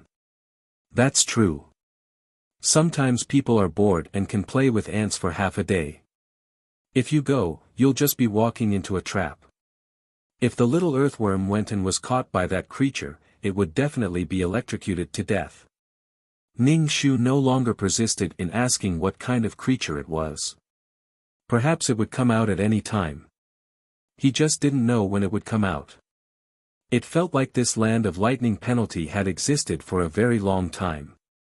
He didn't know when that creature would break out of its shell. If it could even deal with heavenly tribulation, it would definitely be awesome. Some people were born at the finish line. Others couldn't flatter them.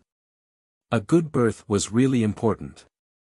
This kind of creature was most likely a bug-like existence. Haven't you seen heavenly tribulation striking it day and night and still not killing it? Ning Shu wanted to go to the sea to mine. He originally wanted to ask the earthworm to go with him. However, when he thought of the earthworm's terrified look when it saw water, he gave up. It was useless for the earthworm to go. Besides, there was still the golden thread grass to take care of in the cave. The earthworm's strength wasn't weak. Ordinary people could definitely deal with it. There was also a poison that could corrupt the soul and turn people into fools. Ning Shu went to the seaside and walked into the sea. He drilled into the cave and started digging for soul stones. Ning Shu didn't dare to dig up all of these soul stones. If he did, there might be no more soul origin fluid. What was precious was this soul origin fluid. Some soul origin fluid had accumulated in the pool. Ning Shu quickly scooped it up and put it away. With more soul origin fluid, there might be fewer cracks in his peerless martial arts. Ning Shu thought for a moment, then pinched her fingers together to form a yin-gathering array around the huge mineral deposit. The function of this array was to gather the surrounding yin qi. If there were souls, they would also be absorbed. This way, the mineral deposit would be able to absorb more souls and form a soul stone mine. After digging for a while, a lot of golden soul stones were dug up.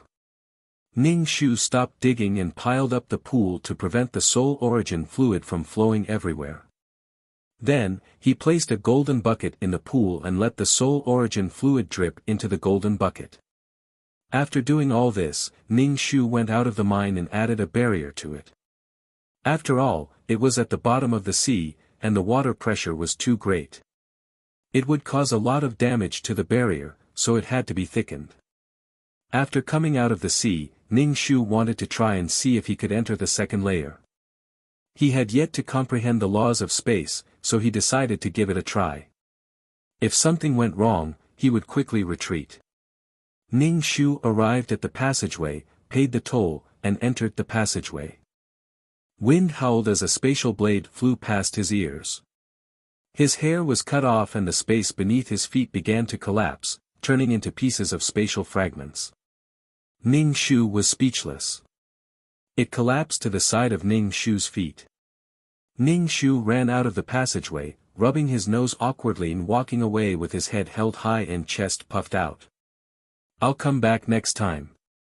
From the looks of it, one would not be able to pass through this passageway without mastering the laws of space. Barely after walking for a short while, they had already encountered all kinds of problems. If they were to force their way through, they would only end up dead. It was better to go back and comprehend the laws of space and wait until he had completely grasped them. Ning Shu smacked his lips and looked at the passageway with some regret. He really wanted to enter the second layer. After mastering the laws of space, he could enter the second layer, the third layer, the fourth layer. Everything was difficult at the beginning. As long as he mastered the laws of space, everything would be easy.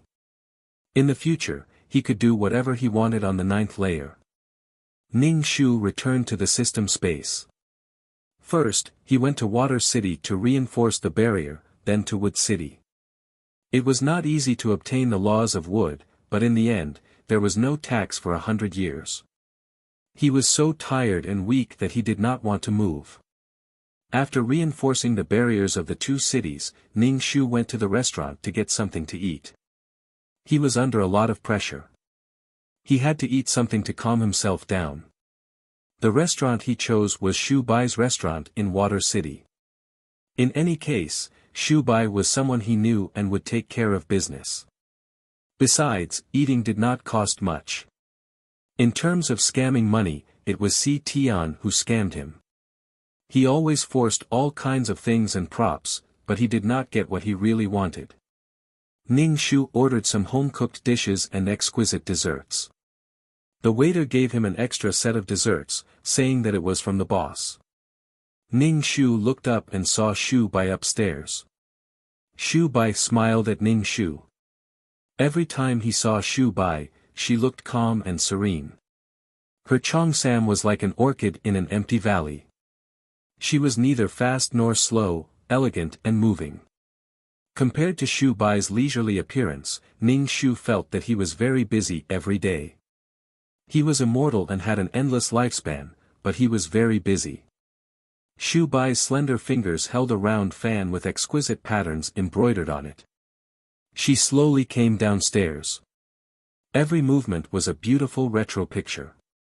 Ning Shu felt that Shu Bai's days were not bad.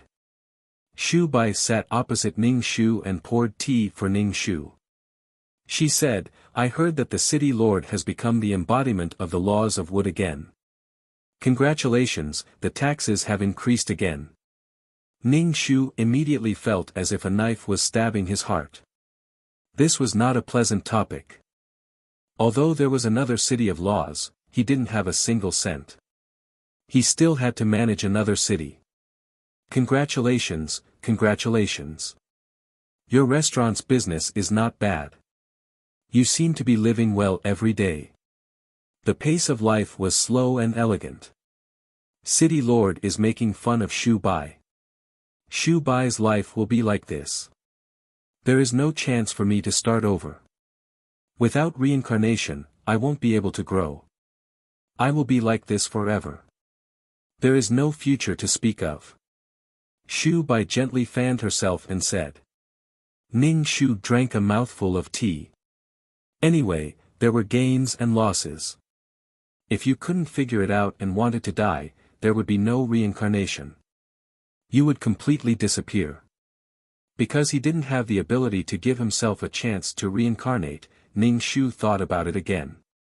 If he was bored one day and succeeded in constructing his world of reincarnation, he would also go there to play. In life, there were all kinds of sufferings and blessings. There were ups and downs and all kinds of struggles. Do you regret it? Ning Shu asked. He separated himself from the system and didn't do missions anymore. He opened a restaurant to pass his days. There was no point in continuing like this. So what if I regret it? So what if I don't regret it? I didn't regret it when I made the decision, so I won't regret it now. I broke down and cried a few times. I couldn't stand this kind of feeling. The people and things around me are always changing quickly. Shu Bai said honestly. Maybe I couldn't stand this kind of survival mode. Even when I became a super mission enforcer, it still didn't make my life any better. So I chose to give up. Ning Shu nodded. When you were just familiar with a world, you would be forced to enter another world and have to face an even more new environment, people, and things. Some people were very slow to accept unfamiliar things and even resisted it. Shu Bai should be the kind of person who would read a book until late at night. She was lonely and enjoyed loneliness. Shu Bai's leisurely and elegant temperament was unmatched.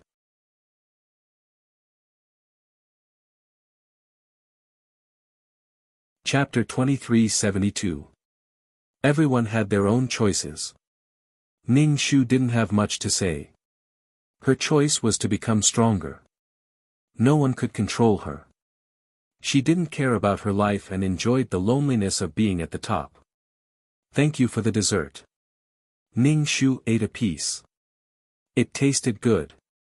Shu Bai waved her fan and silently watched Ning Shu eat.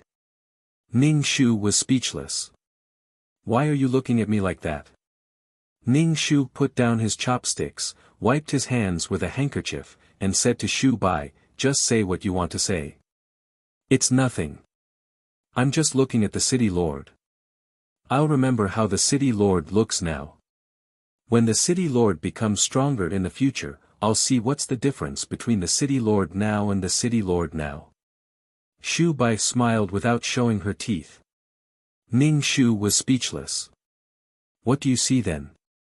The current city lord is much more confident than the first time I saw you. You're also much more mature and calm. At that time, you were like a little white rabbit that suddenly barged in, Shu Bai said bluntly.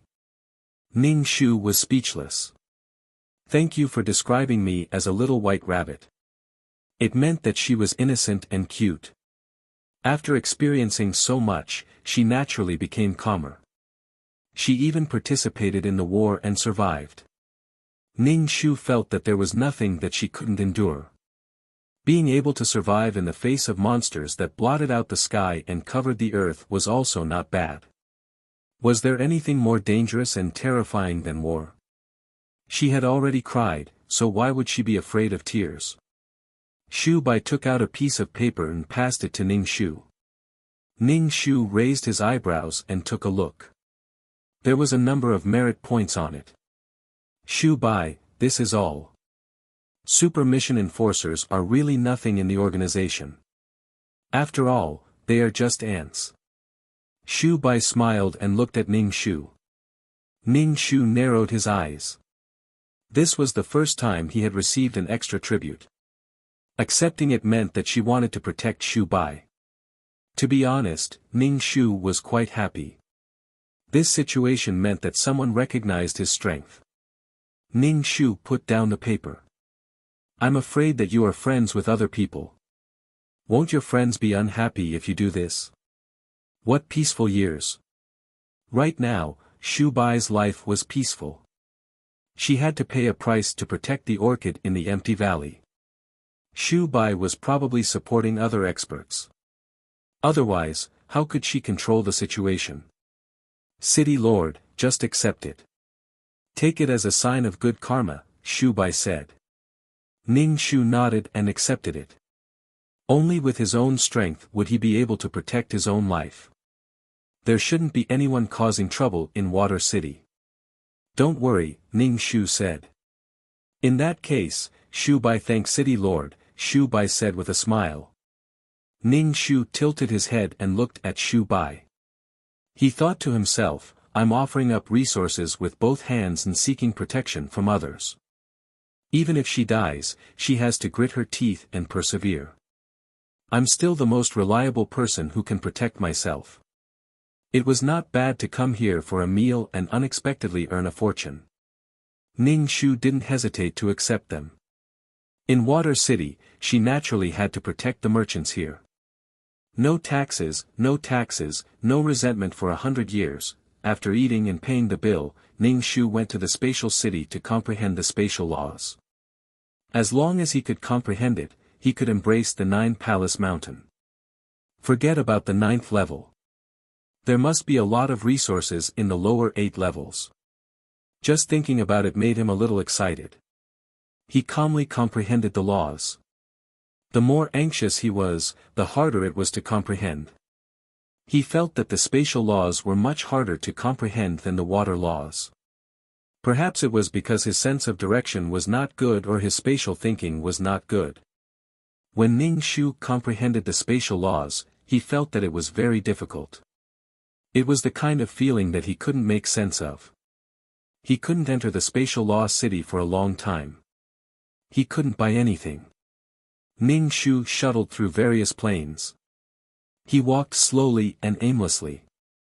Although he wanted to comprehend something, his mind was blank. He couldn't comprehend anything. Perhaps there would be a flash of inspiration, but he didn't know when it would appear. It might take a long time. It might be tomorrow or the next second. Who could say for sure? Time and space were indeed high-grade laws. After comprehending for such a long time, he didn't even understand a little bit. Sigh, needless to say, the temporal laws were difficult to comprehend. In addition to the 5 elemental laws, there were other laws. For example, the supreme laws, the life laws, the destruction laws, and so on. There was no law city at all. He didn't know if it was because it didn't allow people to comprehend or because there was no way to condense a law city. Ning Shu felt that his imagination was getting worse and worse. He was imagining things for no reason. He could clearly comprehend the spatial laws, but it was related to the supreme laws. It's over, it's over. The hole in his brain couldn't be too big. Ning Shu was too lazy to walk. He sat in the space and looked at the white space. He was the only one in this space. At least let people comprehend something a little. Ning Shu was about to be hit hard. He felt that the spatial laws were as difficult as hell mode from the beginning. It was difficult. He admired those who could comprehend the spatial and temporal laws. How did the Cheongsam man comprehend the temporal laws? Ning Shu propped up his chin, bored. Then 2333 called him back to do the mission. Ning Shu was annoyed. Why do I have to do the mission again? She didn't have long to wander around, but she had to do the mission again. She just chatted with Pai Lupi for a while, chatted with the golden earthworm for a while, dug a mine, had a meal, and comprehended the spatial laws. The system's time was at the speed of light, right? How did it pass so quickly? Back in the system space, 2333 said, "You've been wandering around for a long time. The time in 9 Palace Mountain is too slow. So, according to the system's time, you've been wandering around for a long time. You have to at least increase the number of missions." The main system added missions again. Other than the mission takers who don't have the system, everyone is doing missions. Since the end of the war, you've only done 2 missions. Time was running out. Even 2333, who was in a daze, came back to his senses. Recently, 2333 had become more and more silent. She couldn't hear him speak for almost any mission. It was only when the mission ended that there was a notification, and then there was a suffocating silence. 2333, do the system's missions? Nope. Ning Shu sat on the sofa and bought some fasting pills and medicine from the exchange store. Then he clicked on the video. He wanted to see how Tong Tong lived her life. After all, she was a child that he raised. He tried to put the best cards in her hands. He just didn't know how she played. Ning Shu watched the video, touched his chin, and frowned. Tong Tong's life was really hard. The older she got, the more work she had to do. Washing clothes and cooking. Fortunately, she could study. She coaxed Ding Chun to let her go to high school. In order to get into high school, Tong Tong knelt down, said good things, and made all kinds of promises. Ding Chun saw that her son was disappointing, but she didn't put all her eggs in one basket. She was an adopted daughter after all. The grace of raising her would make the rest of her life easier.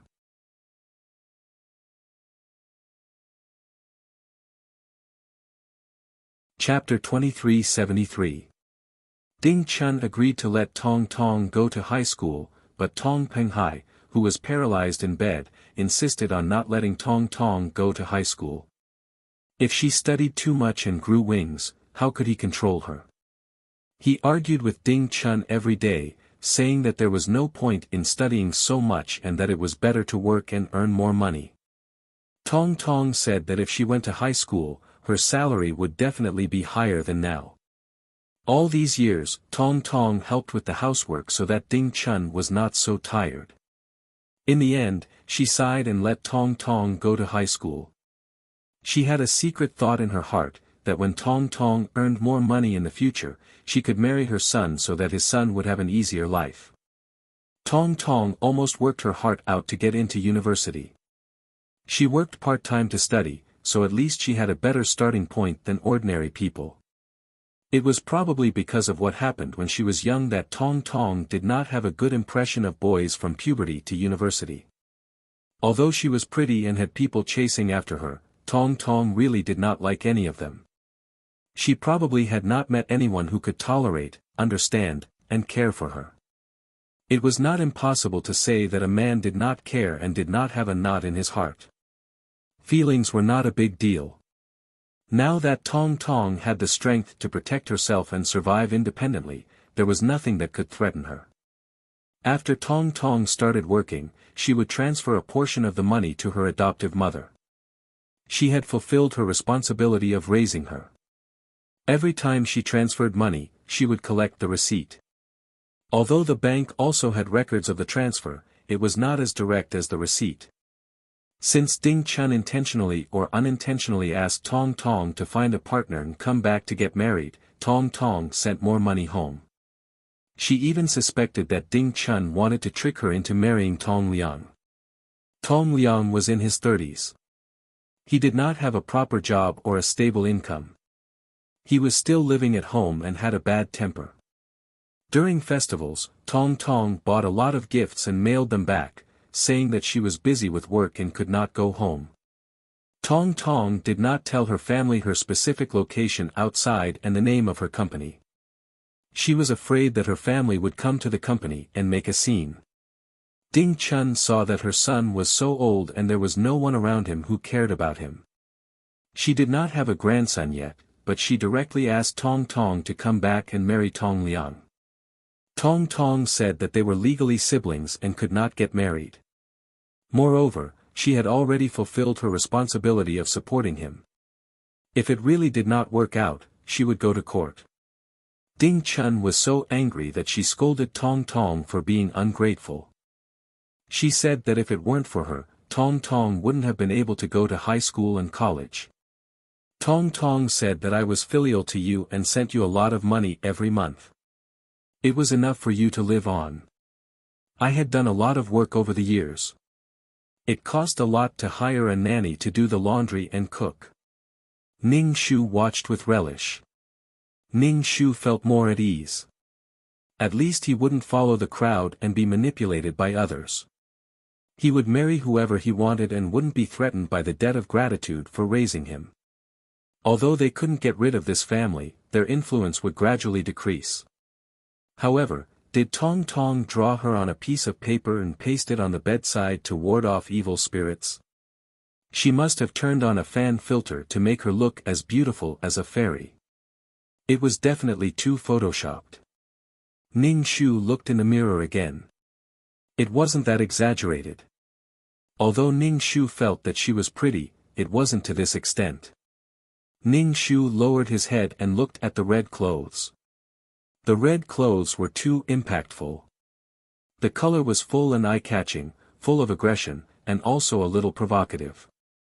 No wonder Shubai didn't call her a little white rabbit when she saw her. In other people's eyes, she looked like a little white rabbit. Was she that deceiving? He secretly saw Tong Tong's diary. She seemed to suspect that Ning Shu did something. However, she didn't pursue the matter. Maybe Tong Tong knew, but this kind of thing should be buried in her stomach. Ning Shu really wanted to ask Tong Tong to take down the picture on the bedside. It was inexplicably embarrassing. What if there were other mission takers in that world? Ning Shu liked to hide in the corner and observe secretly. He didn't like to be observed by others. After turning off the video, Ning Shu rubbed his face and said to 2333, "Go do the mission." 2333, do the system mission. Ning Shu. Didn't you already ask? Did you lose your memory? 2333. I'm asking again. Ning Shu, no. Oh. Ning Shu was sent to the mission world. Ning Shu was deeply worried for 2333. He was afraid that 2333 was mentally retarded. Ning Shu felt that he merged into a body smoothly. He let out a sigh of relief. Finally, it wasn't a child's mission. When he woke up, Ning Shu realized that he was like a blade of grass. Next to him were fragrant flowers. So, he was a blade of grass next to flowers. This setting was suffocating. After accepting the plot, Ning Shu couldn't help but shed tears. This was pretty much the most broken world Ning Shu had ever encountered. The client was a blade of grass in the heavenly realm's peony garden. It should have been removed, but because of a person's words, it remained until now. It absorbed the essence of the sun and the moon with the peony and formed a human form. This was pretty much a colorful Mary Sue story.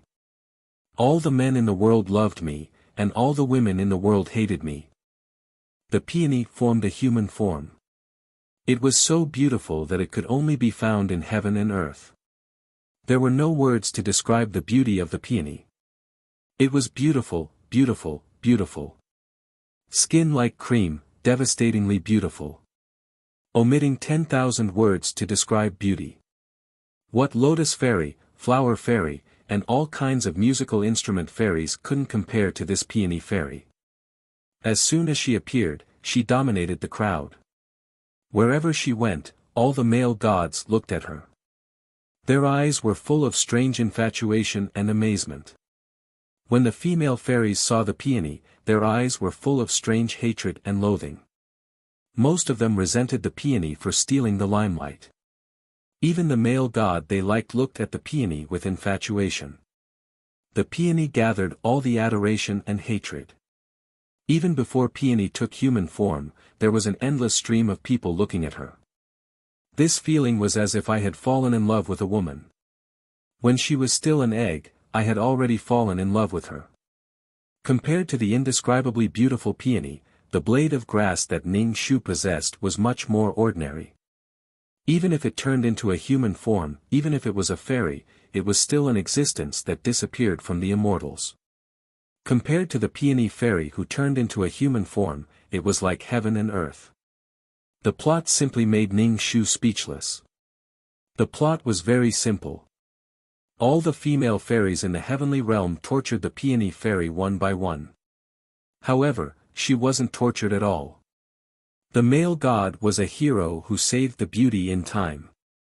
The male god that the female fairies liked also hated the vicious female fairies.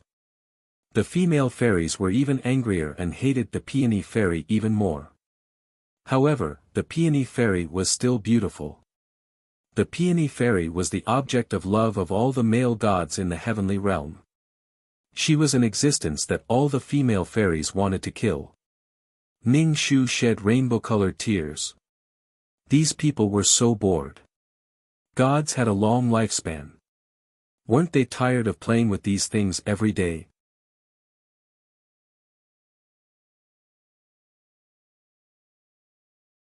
Chapter 2374. No matter where the peony fairy went, special effects would be added to her body. Petals would fall, and her fragrance would fill the air. She was indescribably beautiful. It felt like the entire god realm was shrouded in her fragrance. After the client transformed into a human form, she became an incense fairy and served the immortal emperor in the immortal palace. The client was very happy. When the peony fairy, who transformed at the same time, was still admired by other male gods and tortured by the jealousy of other female gods, the client became a little maid in the immortal palace to repay her savior. When the immortal emperor saw the weed beside the peony fairy, he casually said that it was an opportunity for a weed to grow here. He also knew that he was inferior, but he didn't dare to overshadow the peony fairy's beauty. Although these words didn't sound good, it really allowed LVE to survive in the peony garden. Thinking about it, if a weed grew stronger and taller than a peony fairy, it would be pulled out sooner or later. The great emperors in the god realm were powerful and noble. Since the immortal emperor said so, this weed naturally had a different opportunity. Just a sentence could change a person's fate. LVE worked hard to absorb the essence of the god realm's sun and moon. She wasn't as talented as the peony fairy, but when the peony fairy was still swaying and showing her beauty, LVE was still absorbing the essence of the sun and moon. When she transformed, all the immortals were attracted by the sky full of petals and fragrance. No one paid attention to LVE's transformation. In fact, there was nothing good about a weed. When the god realm had a new fairy, it would be registered. Then, LVE would be given the name LVE and wear green clothes. The registrar casually named her. After being assigned to the immortal palace, LVE should repay the immortal emperor's karma. LVE was very happy. She became an incense fairy and lit incense for the immortal emperor. She also had a chance to meet the immortal emperor. LVE originally thought that this kind of life would be like this. One day, the incomparably beautiful peony fairy rushed into the palace, saying that someone was chasing her and begging the immortal emperor to let her hide. At this time, the peony fairy was targeted by other female immortals and chased to the immortal palace of the immortal emperor. The immortal emperor slightly nodded and asked her if she was the little girl from the peony garden. She nodded and begged him to let her hide. As a result, Peony stayed in the Longevity Hall. Of course, Longevity Immortal Emperor also fell in love with Peony during this period. Every day, there would be an endless stream of male immortals and male gods coming to visit the Longevity Hall. They were all here to see the Peony. Therefore, the Immortal Emperor liked the Peony Fairy even more. Good things need to be fought over. Green intent, it was impossible for Lu Yi to not have any other feelings for her savior. She was born in a lowly place and did not have a good foundation. In addition, she had the opportunity to interact with the Immortal Emperor every day, so her feelings for him were even deeper. Love is accompanied by doubt, jealousy, and insecurity. It was impossible for Greenie not to be jealous of the Peony Fairy, especially when it was inexplicably hated by women. When women saw the Peony Fairy, it was as if she had killed her father.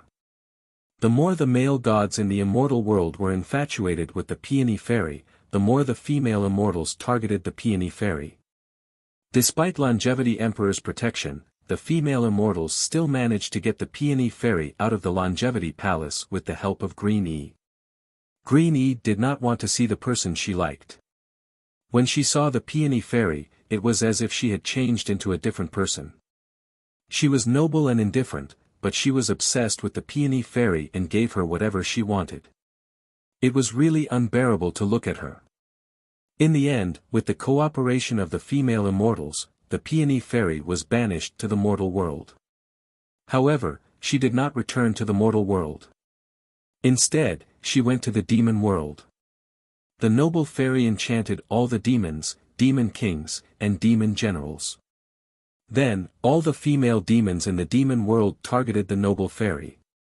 The demon world wanted to take the noble Peony Fairy for themselves, but the immortal world absolutely disagreed. Then, the gods and demons started a war, and the world was turned upside down. Ning Shu. Wath. All the men in the world love me, all the women in the world hate me, and the whole world revolves because of me? The war is to rob me. Ning Shu seriously suspected that the Peony Fairy was completely a virus. As for Green Yi, who took away the Peony Fairy, she faced a severe punishment. Her soul was extracted and whipped every day until her soul was scattered. There was no chance for reincarnation. Green Yi looked at the noble and ferocious face of Longevity Emperor, which made her shudder. In her mind, Longevity Emperor was not like this. He was so crazy and ferocious. Green Yi shed tears and said that she did not regret it. If she had to do it again, she would still do it. The Peony Fairy was a scourge. Green Yi's wish, she hoped that Longevity Emperor would not fall in love with the Peony Fairy. Even if he did not fall in love with her, she hoped that Longevity Emperor would not be so crazy as usual. Ning Shu felt that if the heavens wanted to destroy people, they would first make them crazy. With the appearance of the Peony Fairy, the gods and demons started a war, and both gods and demons were destroyed. This was probably the biggest female lead halo she had ever encountered. The Mary Sue halo covered the whole world. Any man who saw the female lead would fall in love with her. Women who saw the Peony Fairy wanted to kill her. This was a crazy world.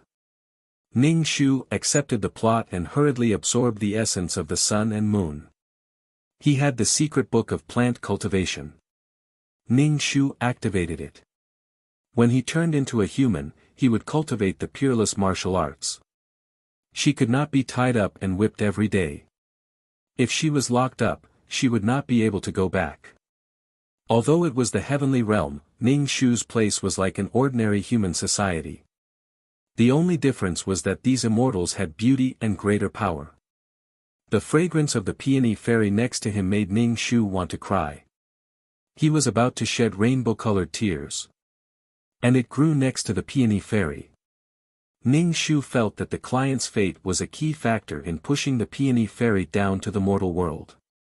After all, without Green Yi's help, those female immortals could not even enter the Longevity Hall, let alone push the Peony Fairy into the demon realm.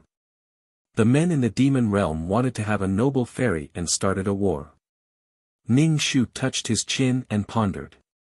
A weed did not have a chin. Ning Shu suspected that this world was evolving. That was why the virus-like peony fairy was born to destroy the gods and demons. Maybe the existence of the gods and demons put a burden on the plane, so it started a mode of extinction. In that case, the birth of the heavenly Tao was actually intentional. Whether it was true or not, these were all Ning Shu's speculations. The peony fairy was born in the heavenly realm. She flirted with all the male immortals in the heavenly realm and won the hearts of many. Then she came to the demon realm and turned it upside down. The gods and demons started a war just to get a beauty. The honey trap was a sure thing. Being able to accommodate powerful beings like gods and demons, the plane wall should be very tough. This was a high-level plane.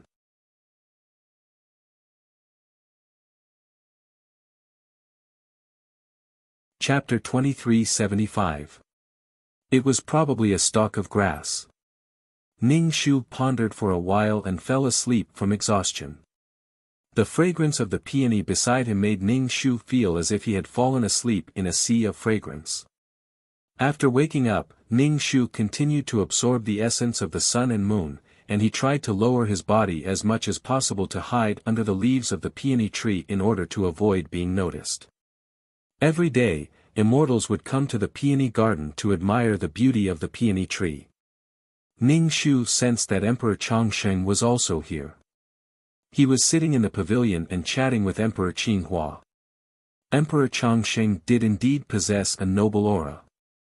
His aura was as light as water, and he was like a flower standing at the peak of a mountain, looking down upon the world as lonely as snow. Look, there's a weed growing beside the peony tree. Emperor Chongsheng caught a glimpse of the weed out of the corner of his eye. Everyone immediately noticed the weed. Emperor Qinghua's brows furrowed.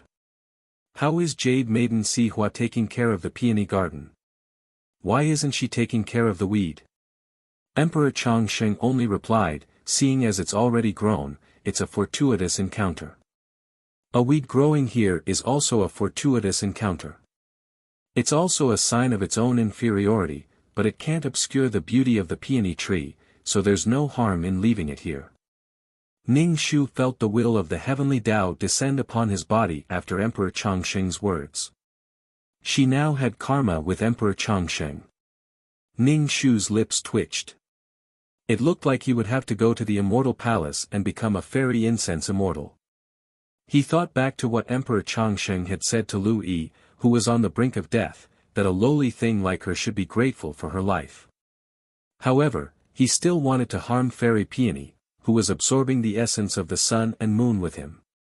At that time, Emperor Chongsheng had lost all of his coldness after losing Fairy Peony, and he was like a cruel and ravenous wolf, tearing apart all those who had caused him to lose Fairy Peony. Ning Shu heaved a forlorn sigh. Hence, she still had to follow the plot. Whether or not she would be captured and whipped day and night would depend on her abilities. What a terrifying halo. If he had legs, Ning Shu really wanted to stay away from the peony. He never knew that the peony was so fragrant. She was a weed. Would the weed bloom flowers? Such a fragrant flower, it was completely to arouse her jealousy. Ning Shu only wanted to say that this flower was so fragrant that it could kill a person. It attracted countless bees and butterflies. There were countless wild bees and butterflies. Ning Shu was speechless. Does this mean that when I was still a virgin, there were already many men who fell in love with me? Shielding herself from the outside world's interference, Ning Shu hurried to cultivate. She wanted to become an immortal as soon as possible so that the peony fairy could transform before her. If she stood there naked, she would be pulled out sooner or later. The land was the source of all power. Probably because of the law of wood, Ning Shu was able to continuously absorb the energy in the land. Especially since this was the immortal world, it was suddenly filled with vitality. Ning Shu's roots grew deeper and she absorbed more vitality. With energy, her body would grow. Ning Shu suppressed this energy and directly condensed it to prevent her body from growing too fast and blocking the beauty of the peony flower from being pulled out by others. Ning Shu cultivated. Every day, he could smell the fragrance of the peony fairy next door. It was very fragrant. The peony fairy didn't seem to know that there was a grass next to her and didn't talk to it. Sometimes, Ning Shu heard her softly saying something. He couldn't understand the details, but her voice was definitely pleasant to hear. Describing it as an oriole coming out of the valley was an insult to her voice.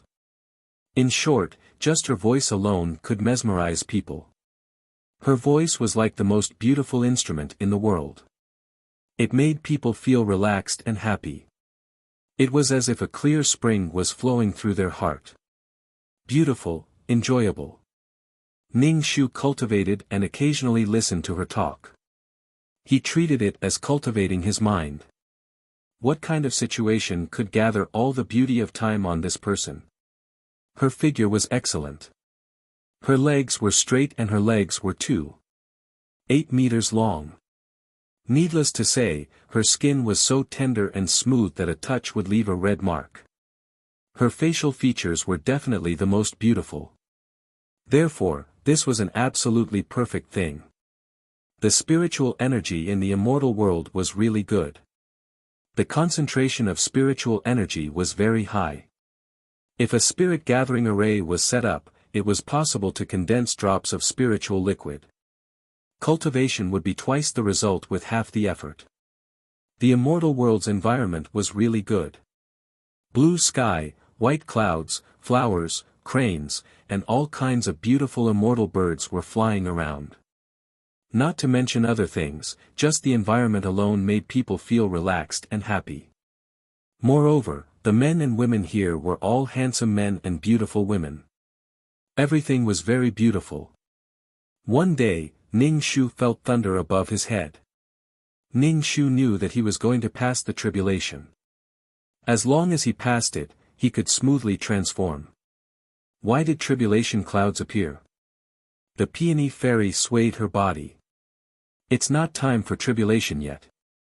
When the immortals saw tribulation clouds appear in the peony garden, they all thought that the peony was going to pass the tribulation. Some pinched their fingers and calculated. It wasn't the peony who was going to pass the tribulation, but someone else. Many people came to the peony garden to see how beautiful the peony, whose body was already very beautiful, would become after transforming. The tribulation lightning fell on the peony, the weeds next to her. But because the two of them were very close, the peony was more or less affected by the lightning tribulation. Originally, it wasn't time for tribulation yet, but the peony's body was injured.